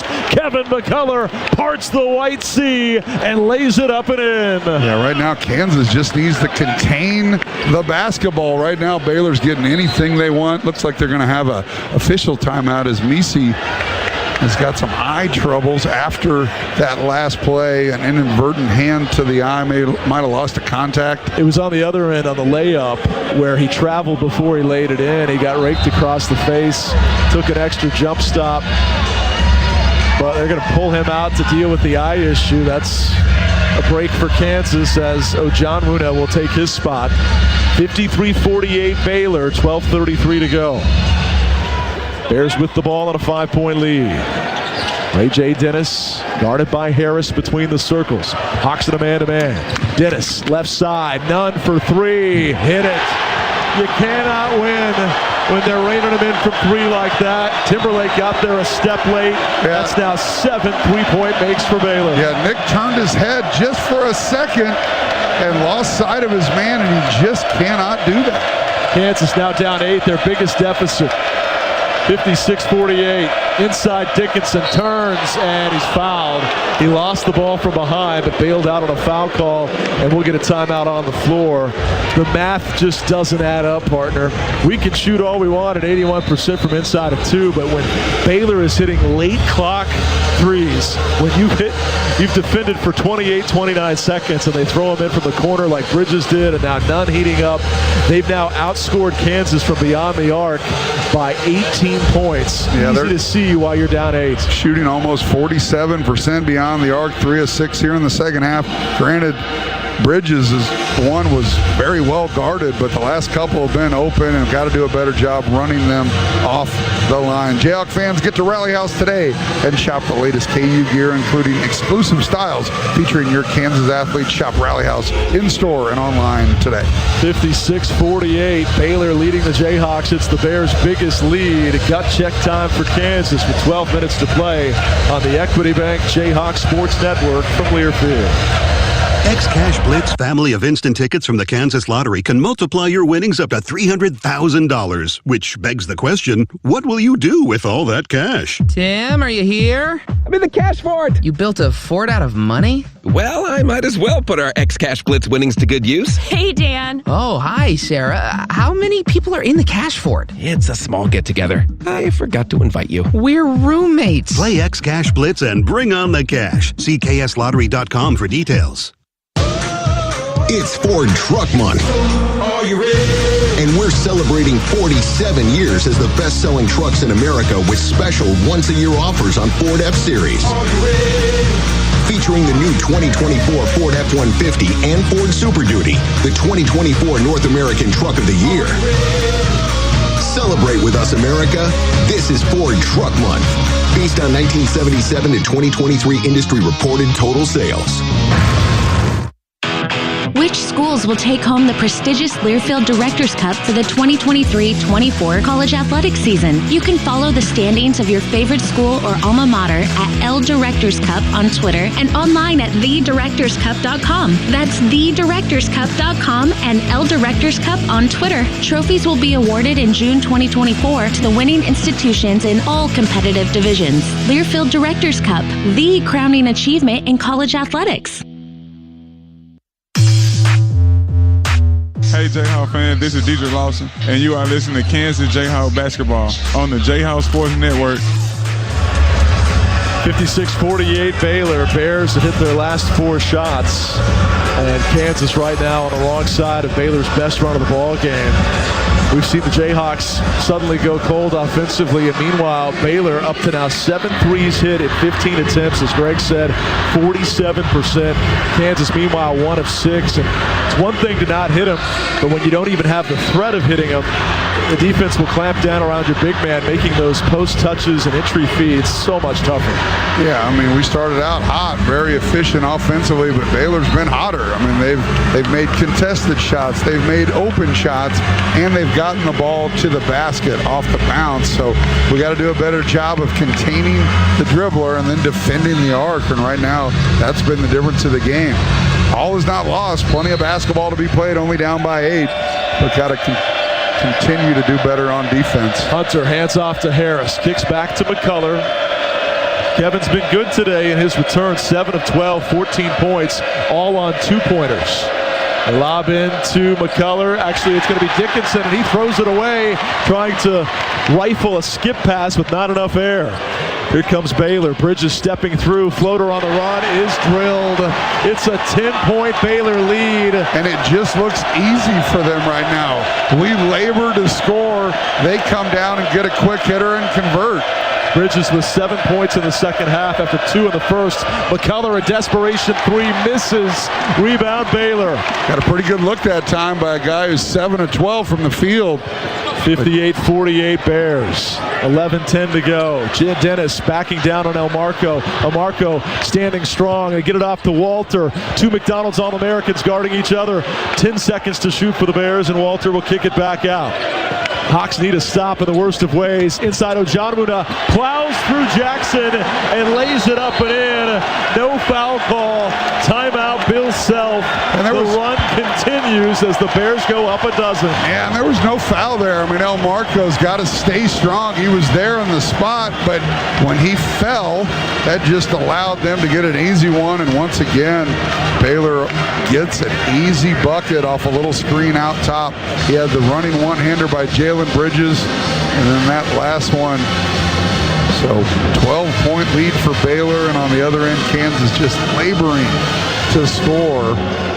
Kevin McCullough's done a nice job all day, but he's not necessarily your go-to guy just because of his rustiness. He's done a great job today, but other guys got to step up. It's a 13-2 Baylor run. It has blown this game wide open. We were just talking moments ago about how it's been a seesaw battle. 9 lead changes over 6 minutes of ties. Nobody had led by more than 5 to 7 points. All of a sudden, the lead is a dozen on the 13-2 run. What's the messaging inside a desperate Kansas huddle with still plenty of time, but now a mountain to climb? Well, when we were rolling, we were playing better defensively, keeping them in front, getting a hand up on the shots. Now, granted, Baylor's made some difficult shots, but on the other end, you got to stick with them.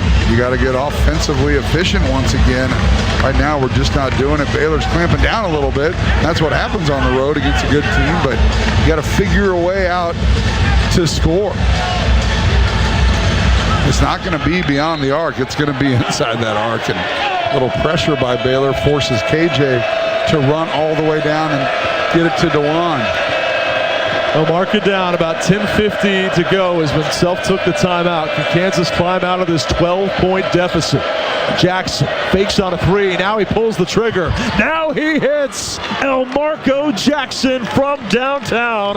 And KU still alive and kicking. You asked me what I thought they should do. That wasn't in my thoughts. But El Marco Jackson steps up. They were trying to get it to Hunter Dickinson. They left him open and loved the courage by El Marco. Walter on the other end, wide open, misses on a 3. It was halfway down and curled out. Rebound McCullough of Kansas. Hawks down 9. Here come the Jayhawks. But a bad pass by McCullough, taken away by Ray J. Dennis. Up the floor, and one.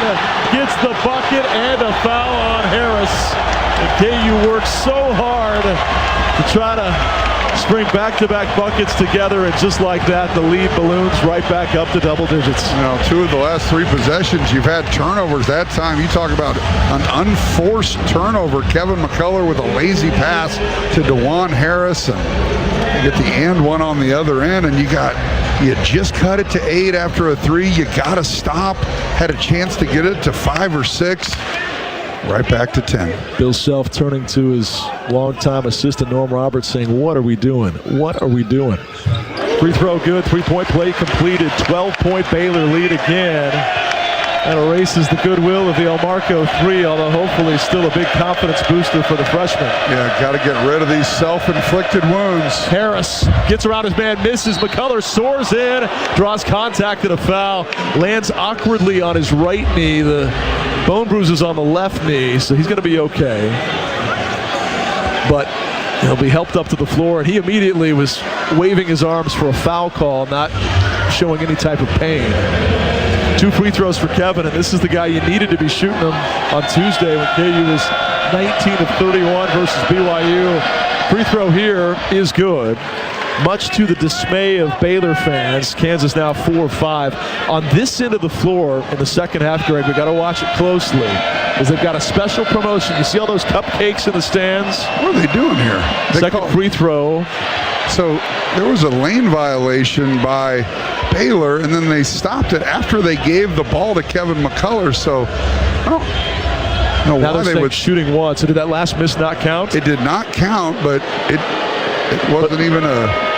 He had handed him the ball and then stopped mid dribble. So see if Kevin can knock this one down.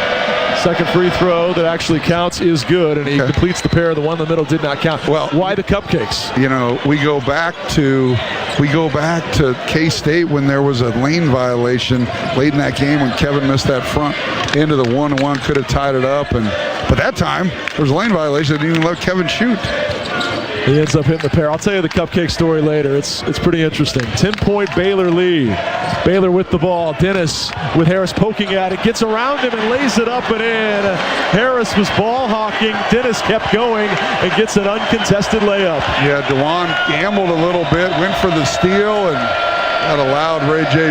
Dennis a line to the basket. Harris, a wild shot, misses. Rebound on the deck. It's a scrum for the ball. Baylor's got it, but Harris steals it right back. Dickinson faking on a three, and they're going to reset the shot clock. They stop play to get the clock right. You tell me if I'm wrong here, but Harris to me right now, as he gets some encouragement from Bill, it looks like he's trying too hard in this matchup with Ray J. Dennis. He's taken some bad shots.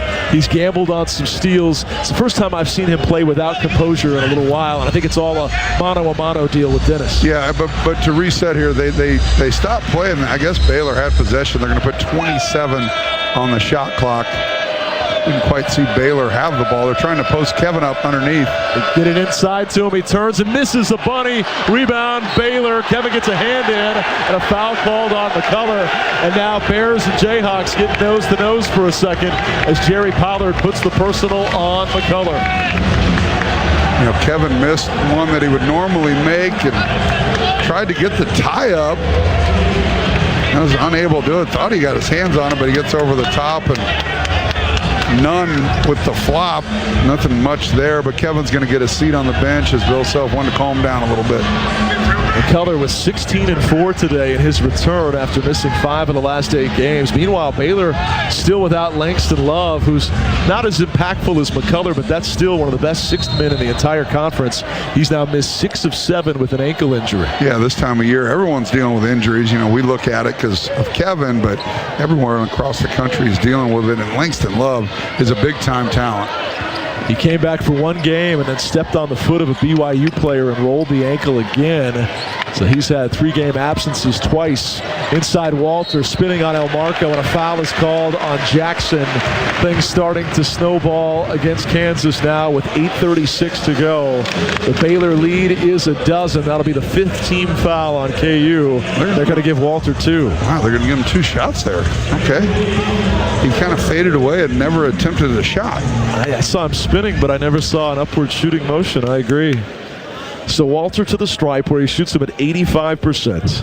He misses the first. How about that? He's attempted 140 free throws on the year. An 85% shooter, but that one clanked off. 12-point BU lead. 6th McDonald's All-American in Baylor history. Hits the 2nd. Their lead is 13. That's their biggest. And we're going to get a timeout taken here. 30-second timeout by Baylor, who's got a baker's dozen lead, which gives me a chance to talk about the baker's dozen of cupcakes. So promotion this year on this end of the floor, only in the second half, where if the student section forces consecutive misses by the road team, Magnolia Bakery gives free cupcakes to everybody. But it's got to be 2 consecutive misses on the same trip. I don't know if Joanna is baking them herself, but that's why all the students are holding up cupcake signs. Greg, you're not eligible. I see your mouth watering. But we would have to miss back-to-back free throws for that to happen. Here's hoping no cupcakes on KU's expense today. Yeah, if it was in Lawrence on Tuesday, that local baker might have gone out of business. But right now, watershed moment. It is. 13 points down. Scott Drew gets a timeout, probably knows that. That's why he took it there. And Kansas got to go on a run. And Baylor's last 9 field goals attempt, they made 8 of them. So defensively is what has gotten Kansas in this rut right now. There's enough time to come back even without three-point shooting, but the deficit feels a lot larger when, at least of late, this has been a bad three-point shooting team.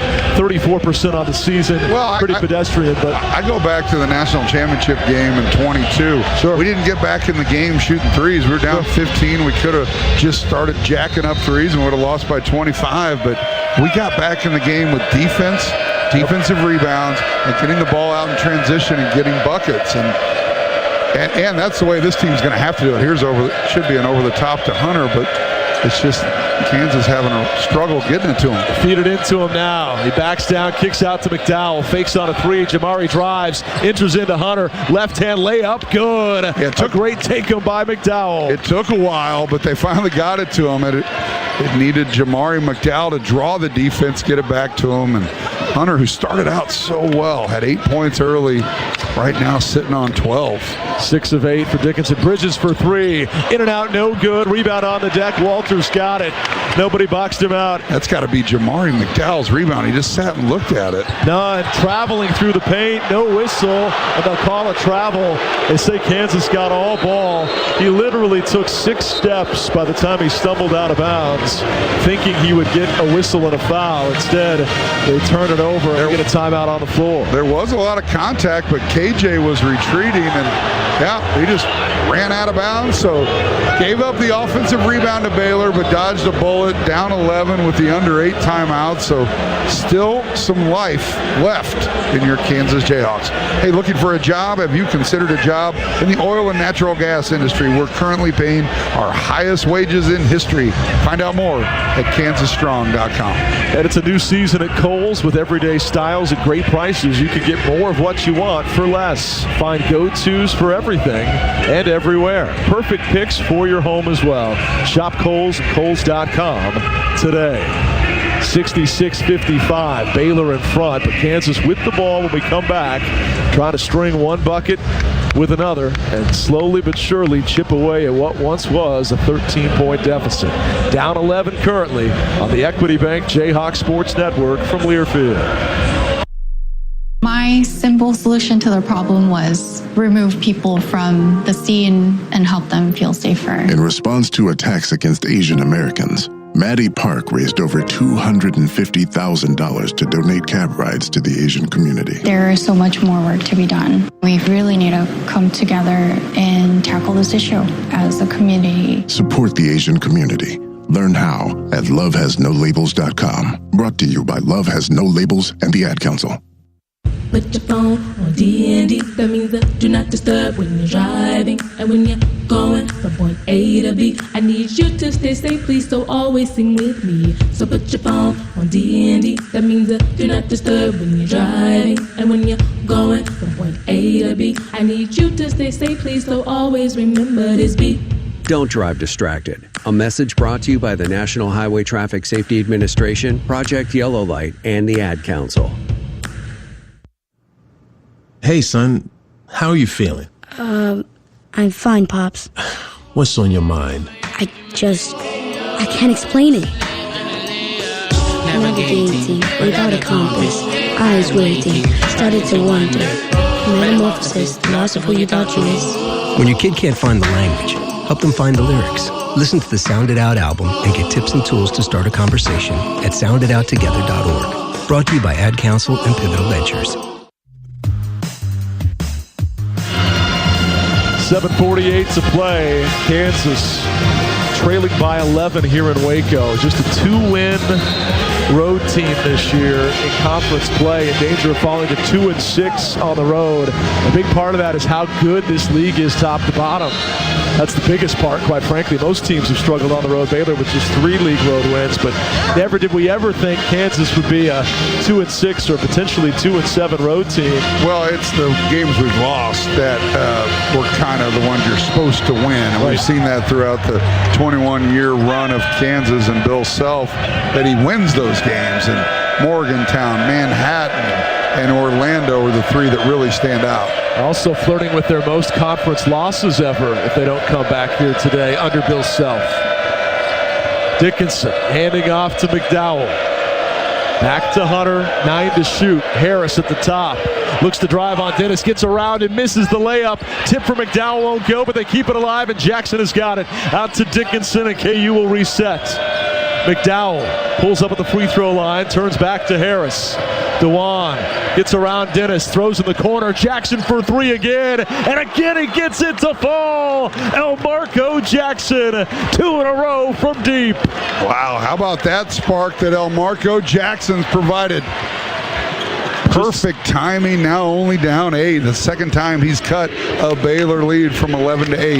Just a 29% three-point shooter. Misi up and under with a circus shot that'll get the NBA scouts out of their chairs. That's 7'4" wingspan and some athleticism. I don't know what else they need to see out of him. That's a lottery pick right there. 10-point deficit for Kansas. Dickinson at the top. Picks up the dribble. Out to KJ. KJ dribbles to the free throw line. Elmarko thinking about another 3. Pulls up for 2. It's good. Elmarko again, as confident as we've seen him all year. And what a time to have that confidence and gain that confidence, Elmarko Jackson. 8 big points here in the second half. 68-60 Baylor, 6:08 to play. Kansas start getting some more stops. Dennis out front, gets a screen, lobs over the top to Nunn. Jackson right there on the catch. Shot clock showing 7. Bridges looking to drive, pushes off, misses the banker. Tip try won't go. Rebound Dickinson. KU has numbers. Here come the Hawks down 8. McDowell slows it up, crosses over, takes a long 2. Wow, missed it by 4 feet. And Bill Self said, "What are you doing?" Yeah, Marco's the hot guy, or you get it to Hunter. Just a bad time shot right now there. Now a lob to Misi. He juggles on the catch, and a late whistle puts a foul on Dickinson. That'll be his 3rd. And Misi's going to likely get a couple of free throws, even though it was on the catch, not the shot. I don't think it's going to be a shot. I think it's going to be out of bounds, and I don't know where the foul was, but it's like he fumbled it. Regardless, Baylor will keep it. Keeps a poor free throw shooter off the line, but they will definitely keep it. Misi still thinks he deserves free throws, but it was Jerry Pollard that overruled Paxi and said, no, baseline out of bounds play. 5:31 to go, 68-60, Baylor in front. Dennis to throw it in. He and Harris have had something going on today. Well, John back and forth. Here he is from 12. He hit it. And he's had the upper hand in the second half, has Ray J. Dennis. What a standout the redshirt senior has been. 10-point lead for the Bears. 5:15 to go. McCullough, right side, lobs to Hunt. Deep catch. Had it blocked. It should be a goaltend, and it is. Well, goaltending is the call. And they'll look at it at the under 4, but it was such a quick hitter. Hunter got it, kept it above his shoulders, and there wasn't much area for the ball to travel, but that was a quick block by Misi. When you're that tall at 7'2" with a 7'2" wingspan, it's almost like he was laying it downward to begin with. I haven't seen a replay yet, and man, I don't know. They might overturn that here in a minute or so, but as of right now, Kansas within 8. 70-62, 5 minutes to play. Nunn dribbling left side, slips and falls and turns it over. Hit a slick spot and slid into the camera well. It'll be KU ball on the slippage by Nunn. And that's what I don't like about that rule. They can go back and look at it. It's not a huge deal whether you're down 8 or down 10, but you just don't know. You'd like to know. I agree. They wait to do it during an official timeout so you don't halt gameplay longer, but right now you wish you knew the exact score. Harris off a screen, his floater, good. There's that late first half Wando, and Kansas suddenly within 6. Yeah, running one-hander to the left. Such a difficult shot he makes look easy. DeJuan now in double digits, and we all know that stat. KU's only lost 3 times when he scored in double figures in 36 all-time instances. They throw out to Nunn behind him, nearly lost it. Shot clock showing 10. Can Kansas get another stop? Misi wanting to drive on Dickinson, leans in, throws up, and hits. Wasn't pretty, but it went down, and the Baylor lead is 8. Yeah, Hunter stopped him, got a body on, but Misi just made a big-time shot. McCullough feeds Dickinson, deep catch, left-hand layup, misses. He tipped in his own miss, but a foul came first. And the man who was haunted by 6 of 15 free throws just practiced one here knowing a timeout was coming. He walked right to the free throw line and got up a freebie. He made it, so that's one positive, but at the under 4, they're going to come look at this goaltending, and when we come back, Hunter will be at the line for a couple. Kansas will either be down 8, as they currently are, or down 10 if they take away the Dickinson goaltending bucket. We'll find out when we return. 3:58 to go in Waco. 72-64 Bears on the Equity Bank Jayhawks Sports Network from Learfield. Today is the day. After countless hours of research, cutting back expenses, and 9 months of anxiously waiting for her, today is the day you finally bring home your new car. It's also the day to protect her with an auto policy from Shelter Insurance. Our policies are competitively priced and include new car replacement coverage if anything were to happen to your new baby. To find an agent near you, visit shelterinsurance.com. We're your shield. We're your shelter. Hey there, Jayhawk fans. Coach Self here. When you're getting ready for game day, make sure you start with the Dillon's app. The app gives you easy access to weekly sales and personalized coupons, and you can earn fuel points as well. Best of all, when you shop with the app, you'll enjoy the same low prices you'd find in store. So check out the app and save while you're cheering us on to another championship season. Dillon's, fresh for everyone. Rock Chalk. Would you like to learn how AI-driven financial strategies can empower you to meet evolving challenges with confidence? OneStream can help you do just that. It's the next generation intelligent finance platform that streamlines corporate performance management processes such as planning, forecasting, financial close, and consolidation. Choose the smarter option. Choose OneStream. Go to onestream.com/AI and streamline your business today. Hey Jayhawk fans, this is Kansas All-American Perry Ellis, and you're listening to Kansas Jayhawk Basketball on the Jayhawk Sports Network. 3:58 to go. Timeout is over, and they're still deliberating on this goaltending call. Bill Self's already broken huddle with his team, and now he's got his hands on his hips, staring over at Jerry Pollard, as anxious as we all are to see what they've decided. If they take away the goaltending, it'll be a 10-point deficit with 3:58 left. If it stands, we're down 8, and Hunter's got free throws coming here where you can cut it to 6. With the clock stopped, and you'd be very much part of this game. And they're still looking at it. I thought they had made a decision, and all three officials are over there. Bill is eagle-eyeing them right now. They're going to come out and discuss it. Count the bucket. Oh, wow.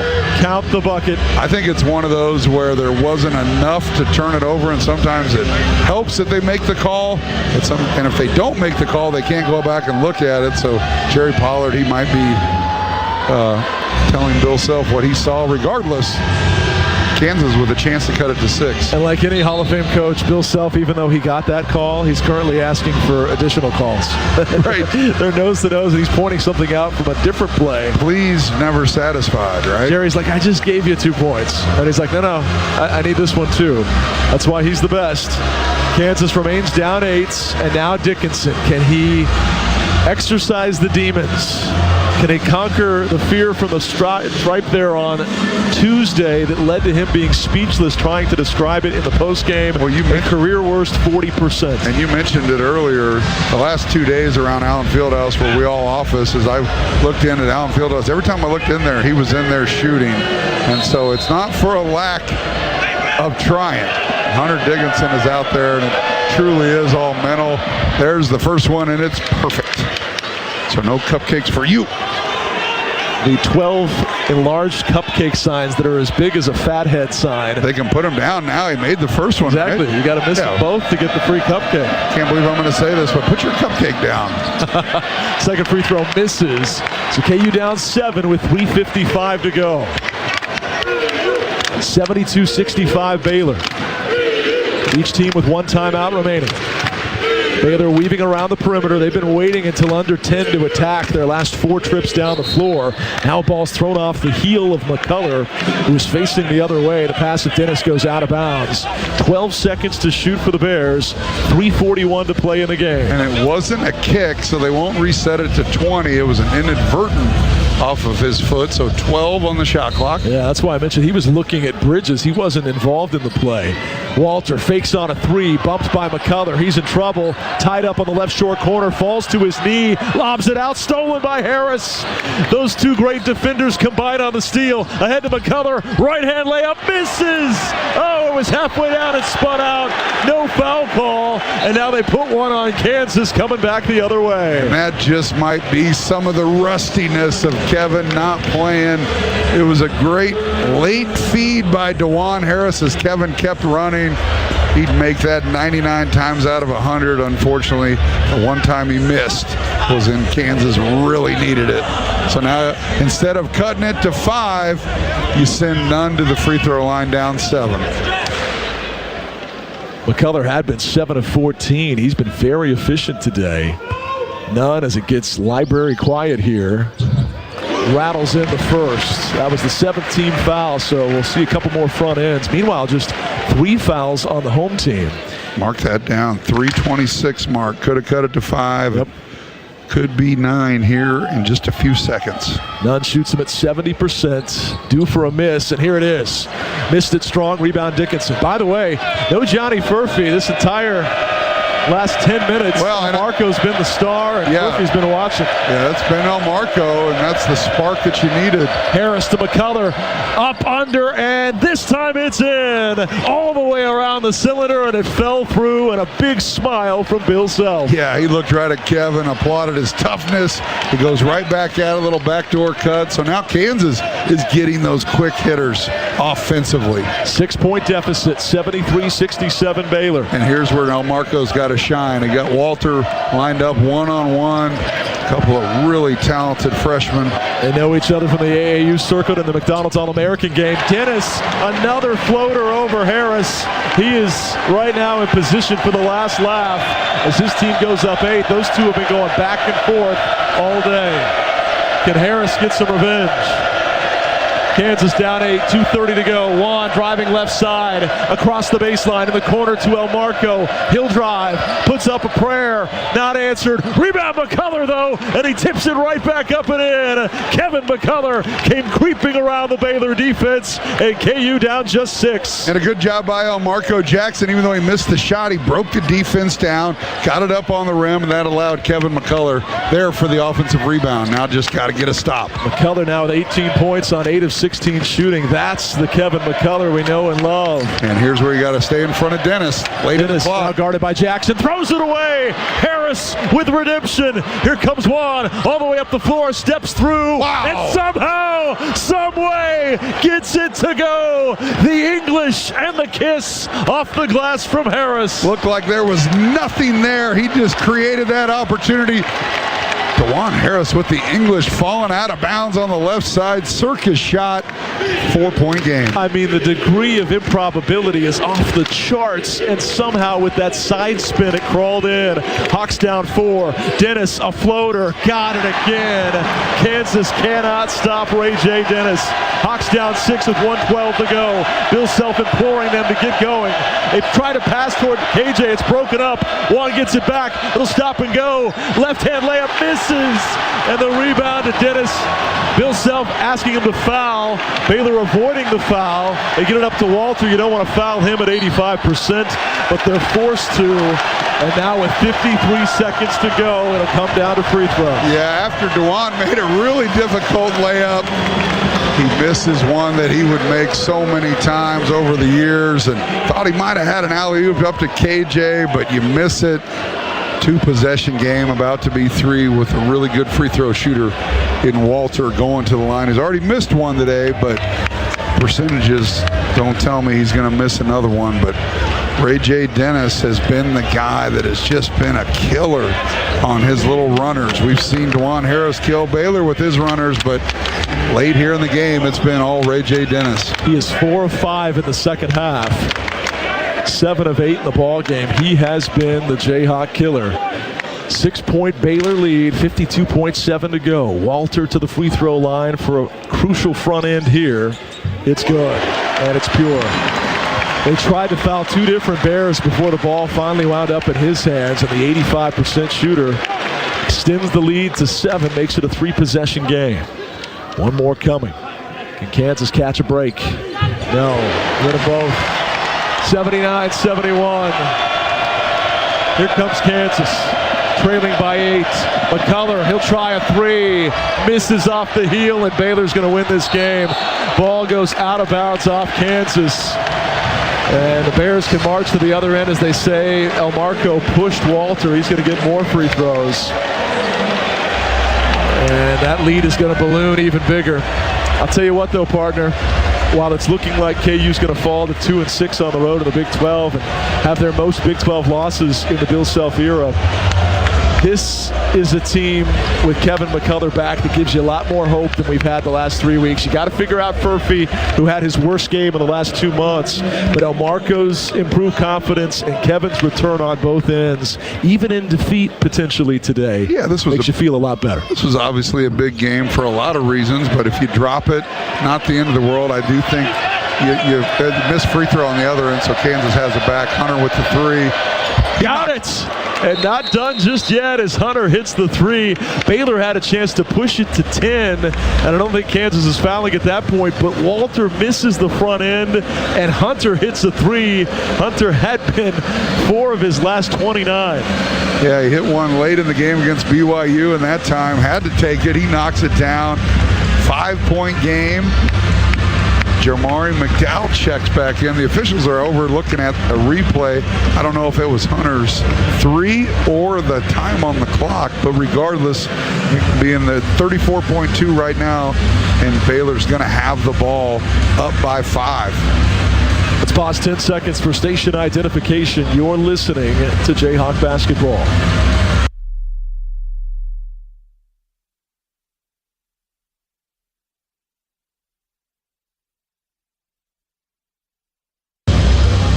Now put 35 full seconds on the clock, so that helps a little bit too. They added 0.6. Now Kansas does have 9 team fouls, so the next foul will be a double bonus for Baylor after they just missed their last 1-and-1 opportunity, which allowed Kansas to stick around, show a little bit of life. So if you're looking on guys on the floor, if you can figure out a way to get the ball to Misi, guard everybody else, he'd be the guy to foul. Now, he was 9 of 12 against us in Allen Fieldhouse, but I take my chances on him more than Jacoby Walter or Ray J. Dennis. Well, Kansas still alive thanks to the missed front end by a guy that almost never misses. Walter at 85% in over 140 attempts this year, missed the front end. And so Kansas, with that desperation 3 by Dickinson, still has a pulse after all. But you're going to need more free throw misses and more clutch buckets in the final 35 ticks. None can run the baseline to throw it in. Yeah, smart by Baylor. They got Misi way away from the action. He's hiding on the other end. They get it in. They pass it around to avoid fouling. That takes more time off the clock. Dennis across the timeline. Kansas finally gets to him, but after 8 more seconds come off the clock, and Dennis, a 70% free throw shooter, has been as hot as any Bear in this second half. He can push it to a 3-possession game with 27 seconds left. That's going to be 5 fouls on Elmarco Jackson. So one of Kansas' 3-point threats will not be available the final 27. Johnny will come in for Elmarco. This is the least Furphy has played since becoming a starter 14 games ago. Some confidence gained for Elmarco, though, that could pay some dividends. Elmarco, with about 14, 15 minutes of action, got his money's worth. Made some threes, 8 points in the second half. Great effort by him. And like you said, pulling a positive out of this, even though Kansas still has a chance. But pulling a positive out of it is Elmarco really playing well on the road as Ray J. Dennis makes the first of 2 to push it to 6. This is the big one here. This would make it a 3-possession deficit for Kansas with 27 seconds left. Doesn't completely ice it, but puts you on life support if he hits it. Does not have a timeout. We got it. 81-74. They're just 1 point shy of their season average of 82 a game after scoring just 61 in the first meeting. Kevin steps into a 3. Air ball. Rebound Baylor. And now you can put it on ice. Kansas likely will not foul. For 13 seconds, I say that, and KJ reaches in. The party's underway as they can celebrate a little longer now with 12 seconds to go. Baylor, with a pivotal win today, gets inside pole position on 3rd place in the league. Kansas falls into a precarious position. You got to stay in the top 4 or you have to play on Wednesday at the Big 12 tournament. In the new 14-team league, you got Tuesday games and Wednesday games. Yeah, and the reason that's so important is Kansas needs rest. Exactly. And they need less minutes for guys. And when Bill Self has Dennis misses the first of 2, but if you play on Wednesday, Bill Self's going to play to win. And you're going to play on Thursday, you're going to play to win. I know that sounds crazy, but we always create a narrative whenever we lose, like, wow, it's good for the rest. Well, true. Dennis makes the second one, now down 8. That's pretty much all she wrote with 11 on the clock. McCullough throws in the corner to Furphy. Down to 5, forces up a 3, misses badly. Rebound Baylor, and that's your ball game. For the 4th consecutive time in Waco, the Baylor Bears take down the Kansas Jayhawks. And KU potentially will fall out of the AP Top 10 for the first time in the last 56 polls as they lose back-to-back games this week. They fall into the 3 seed bracketology, and now you start to worry about seeding in Kansas City as the Jayhawks fall to 9-7 in the league, uncharted territory in the Bill Self Big 12 era. Yeah, you don't ever talk about moral victories at all. Still lost by 8 points on the road, but this game was lost at that midway point of the second half.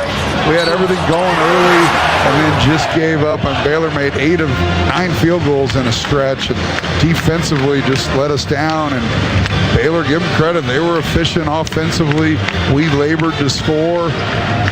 Great fight at the end. Elmarco Jackson was pivotal at times, but just not enough when you're on the road, when you don't have your best stuff. On the positive side, though, McCullough was 0 for 5 from 3. The rest of Kevin looked like the Kevin we saw in the first 2 months when he was a midseason All-American. Gonna have to get that 3-point stroke back, certainly. But that was a plus. Elmarco Jackson with his best contributions in Big 12 play. That was a huge plus. And as Baylor... And by no means do we write off Johnny Furphy. He had a bad game on the road. It happens. Freshmen have struggles. Elmarco's been struggling all year, and he comes out and plays well. Bill's going to play to the hot guy. Now, Tuesday we got an opportunity to get a little revenge on Kansas State, and we have to defend our home court. We cannot lose 2 in a row at home, and obviously against K-State, we need to do a much better job, and I know we will. And then we're going to be right back in this state in 7 days, right around this time, playing Houston, the #1 team in the country. So take care of business at home, then we'll deal with the Cougars in the Big 12 tournament when that time comes. There's a bunch of listeners that haven't ever seen Kansas in their lifetime lose a senior day, a decade times 4 on that streak. We'll tell you more specifics on that later, but that's the next challenge, is extending that historic streak of senior day wins, including one over a future national champion Baylor team in 2021, when senior day was a lot tougher than it normally is. But that's the next focus for Kansas, who falls today. They're now 9-7 in the league and 21-8 overall on the year. Baylor also 21-8, but they are now 10-6 and will have the inside position for 3rd in the final Big 12 standings. We'll step aside, come back, and have our Kansas Insurance postgame show right after this on the Equity Bank Jayhawks Sports Network from Learfield. You've been listening to live play-by-play coverage of Kansas Jayhawk basketball on the Jayhawks Sports Network from Learfield. Today's game has been brought to you by Delta Dental of Kansas. Unleash your smile power. Learn more about individual and family plans at deltadentalks.com. By the University of Kansas Health System, an official healthcare provider of Kansas athletics. Together with LMH Health, the Kansas Lottery. Download the Play On app and dream bigger. Bud Light. Easy to drink, easy to enjoy. Kansas 988 hotline, a suicide and crisis lifeline. Call 988. And by Wendy's, the official hamburger of Kansas athletics. The Kansas Insurance postgame show is next as our coverage continues on the Jayhawks Sports Network from Learfield. And nothing but net. Behind my desk in the hospital is a wall of cards, letters, and thank you notes. They're from our patients, their children, their families, expressing thanks for how we've helped them. Every note we get goes right up on that wall, and it doesn't happen often, but whenever I need a reminder that what we do is making a difference for people, I look back at that wall, and immediately I'm inspired to continue doing all I can. The University of Kansas Health System. Why would you go anywhere else? Dear basketball fans, want to drive a winner? Get in a Toyota and see how impressive they are. The RAV4 is a versatile playmaker built to get the crowd going. The Highlander is a slam dunk when it comes to space. And the Camry is a fast break of fun and reliability. Plus, these Toyotas come with available all-wheel drive, so you can drive the lane with power. Visit Toyota.com to learn more, or check out your local Toyota dealership today. Toyota, let's go places. Just like Bill Self and his coaching staff place their best players in the right positions for success, so does the Brush Group with their multifaceted marketing team of Sun Graphics, Don Levy-Letho, and Brush Art Corporation. Sun Graphics is the proud printing partner of Kansas Athletics and is known for marketing support that is nothing short of exceptional. Make sure you are scoring with all your marketing efforts by contacting Sun Graphics today, proud sponsor of Kansas Athletics. Looking to elevate your next event? Introducing Uplift Coffee's new catering services. Perfect for company events, family get-togethers, or whatever event you're planning. Treat your guests to your choice of specialty coffee and non-coffee drinks. Delicious food options. And in-house pastries straight from our own bakery. Pick up and delivery options available.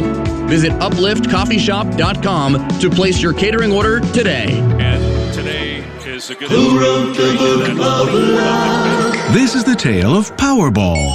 I'm your ticket to dream. Powerball can transform into many things, like a boat. Dream bigger, eh? How about a castle? With jackpots starting at $20 million, there's no limit on dreaming. Just gotta pick your lucky numbers, and you could be on your way to living in a castle. CKSLottery.com for details. We wrote the book of love.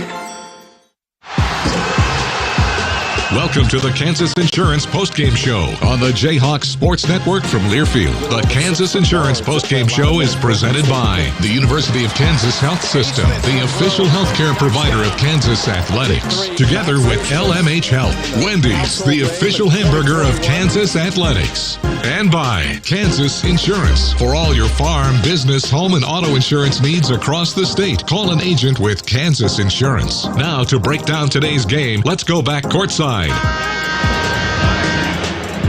Welcome back to Foster Pavilion. Baylor victorious today, 82-74. They've taken 4 straight in Waco over the Jayhawks, who still have a convincing lead in the all-time series now, 36-10. But Baylor, in what felt like a heavyweight bout for much of this game, had a pivotal 13-2 run early in the second half. Kansas never completely recovered.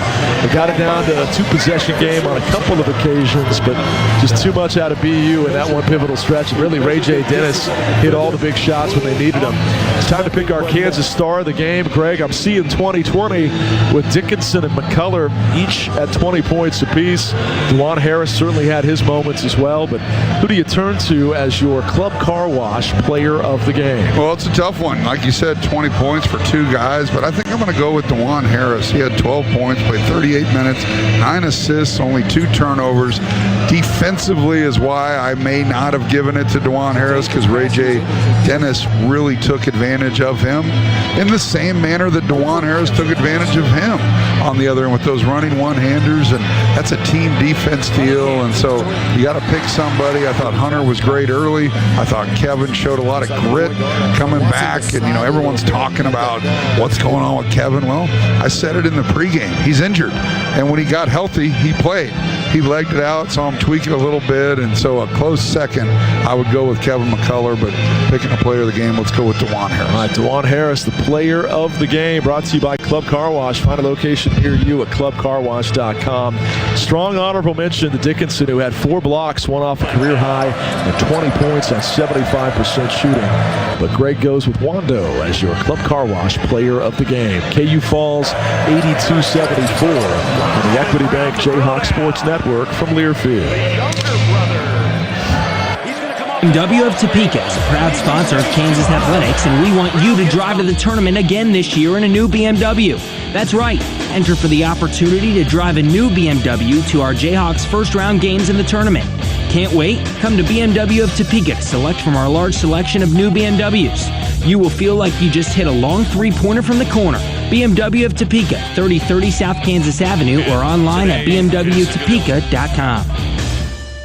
penetration of that, 24-0. Adoption of teens from foster care is a topic not enough people know about, and we're here to change that. I'm April Dinwiddie, host of the new podcast, Navigating Adoption, presented by Adopt US Kids. Each episode brings you compelling real-life adoption stories told by the families that live them with commentary from experts. Visit adoptuskids.org/podcast or subscribe to Navigating Adoption, presented by Adopt US Kids. Brought to you by the U.S. Department of Health and Human Services Administration for Children and Families and the Ad Council. Tom has been a teacher for over 40 years. One day, I think one of the students had asked the question and he didn't remember the answer. And I also noticed that he was letting his class out earlier than they were supposed to let out. I was really starting to worry. Levi and I talked about how it would change our lives, but he was there beside me.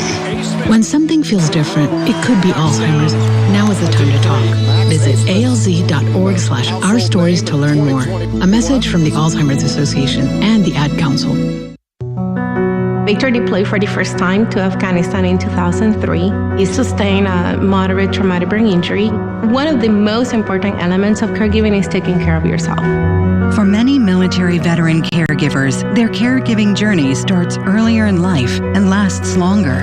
Visit aarp.org/caregiving for a free military veterans guide to navigate your caregiving journey and better care for your loved one and yourself. Brought to you by AARP and the Ad Council.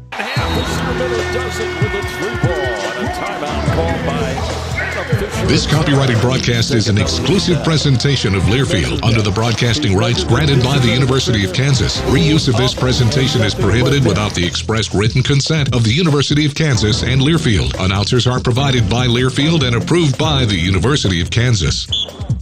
Harris dribbles in, cut off by Nunn, has to back it out. Kansas trailing by a point. Harris, a floater, is good again. What a play for DeJuan Harris. A 10-foot floater from straight off. Harris was awfully good offensively, had the 4-for-4 stretch to close out the first half, wound up finishing the game 6 of 11, but for just the fourth time in his career, he scores double figures in a losing effort as Baylor wins it 82-74. Final game statistics are brought to you by the Kansas Lottery. Download the Kansas Lottery Play On app today and dream bigger. Well, if you would have told Bill Self coming in that he'd shoot 65% of the first half, his team would, they'd shoot 49% in the second half for a total of 55% on the game, he'd probably think they won this contest. Problem is, Baylor at times just hit huge threes in late clock scenarios when Kansas had defended so well for the first 28 seconds or so. And you've heard this story before, but Baylor with not a crazy number of threes today. They finished 7 of 17, but hit them at pivotal junctures to give separation. Some huge shots by Bridges and Nunn in that 13-2 run that built up a 3 or 4 possession lead for the Bears, and then Ray J. Dennis just took over from there. Shot after shot after shot on float finishes by Dennis. He and Harris were kind of going mano-a-mano for a while there, something you don't typically see DeJuan pulled into, but they were in one of those anything you can do, I can do better type battles, and Dennis gets the last laugh today, 82-74, despite a nice game all around for DeJuan. But Kansas, 55% shooting, you love that. They only committed 8 turnovers. Usually that's good enough to win, but they get beat on the glass 31-23, and Baylor turned that into 11 second chance points, which certainly was a difference maker. Perhaps the biggest, most glaring statistical difference, though, comes at the free throw line. The Bears were able to get there 20 times. Kansas just 8 free throws attempted. Jayhawks were 6 of 8, much better than the percentages we saw the other night, but only getting to the line 8 times after 31 attempts on Tuesday certainly is a problem. And while both teams shot 75% once they got there, attempting 12 more for the Bears was a huge edge that played a big role in the 82-74 final score. Kansas was forced to play largely with its primary 5 starters, although Elmarco Jackson emerged in the second half with 8 second-half points on 3 of 4 shooting.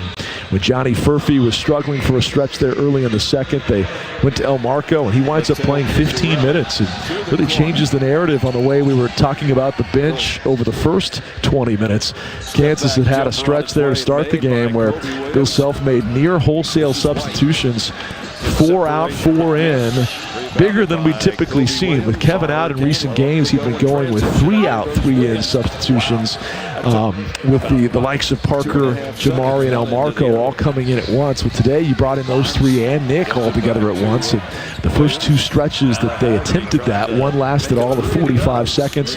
The other was about a minute and a half, and Kansas got outscored by 10 in those 2 instances. And that was all we saw of the 4 in for 4 out substitutions there for Kansas. But Elmarco was able to change how we remember the bench today with a nice offensive outburst in the second half, including 2 threes.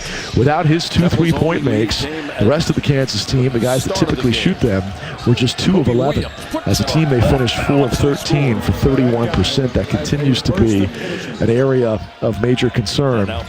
Not because you need to hit a ton of threes to win it all, but you need to hit enough to keep opponent defenses honest, to keep them from clamping down and sagging back on your big man. And here today, Baylor with their 7 3-point makes outshines Kansas's 4, and 2 of those came from an unlikely suspect in the likes of Elmarco Jackson.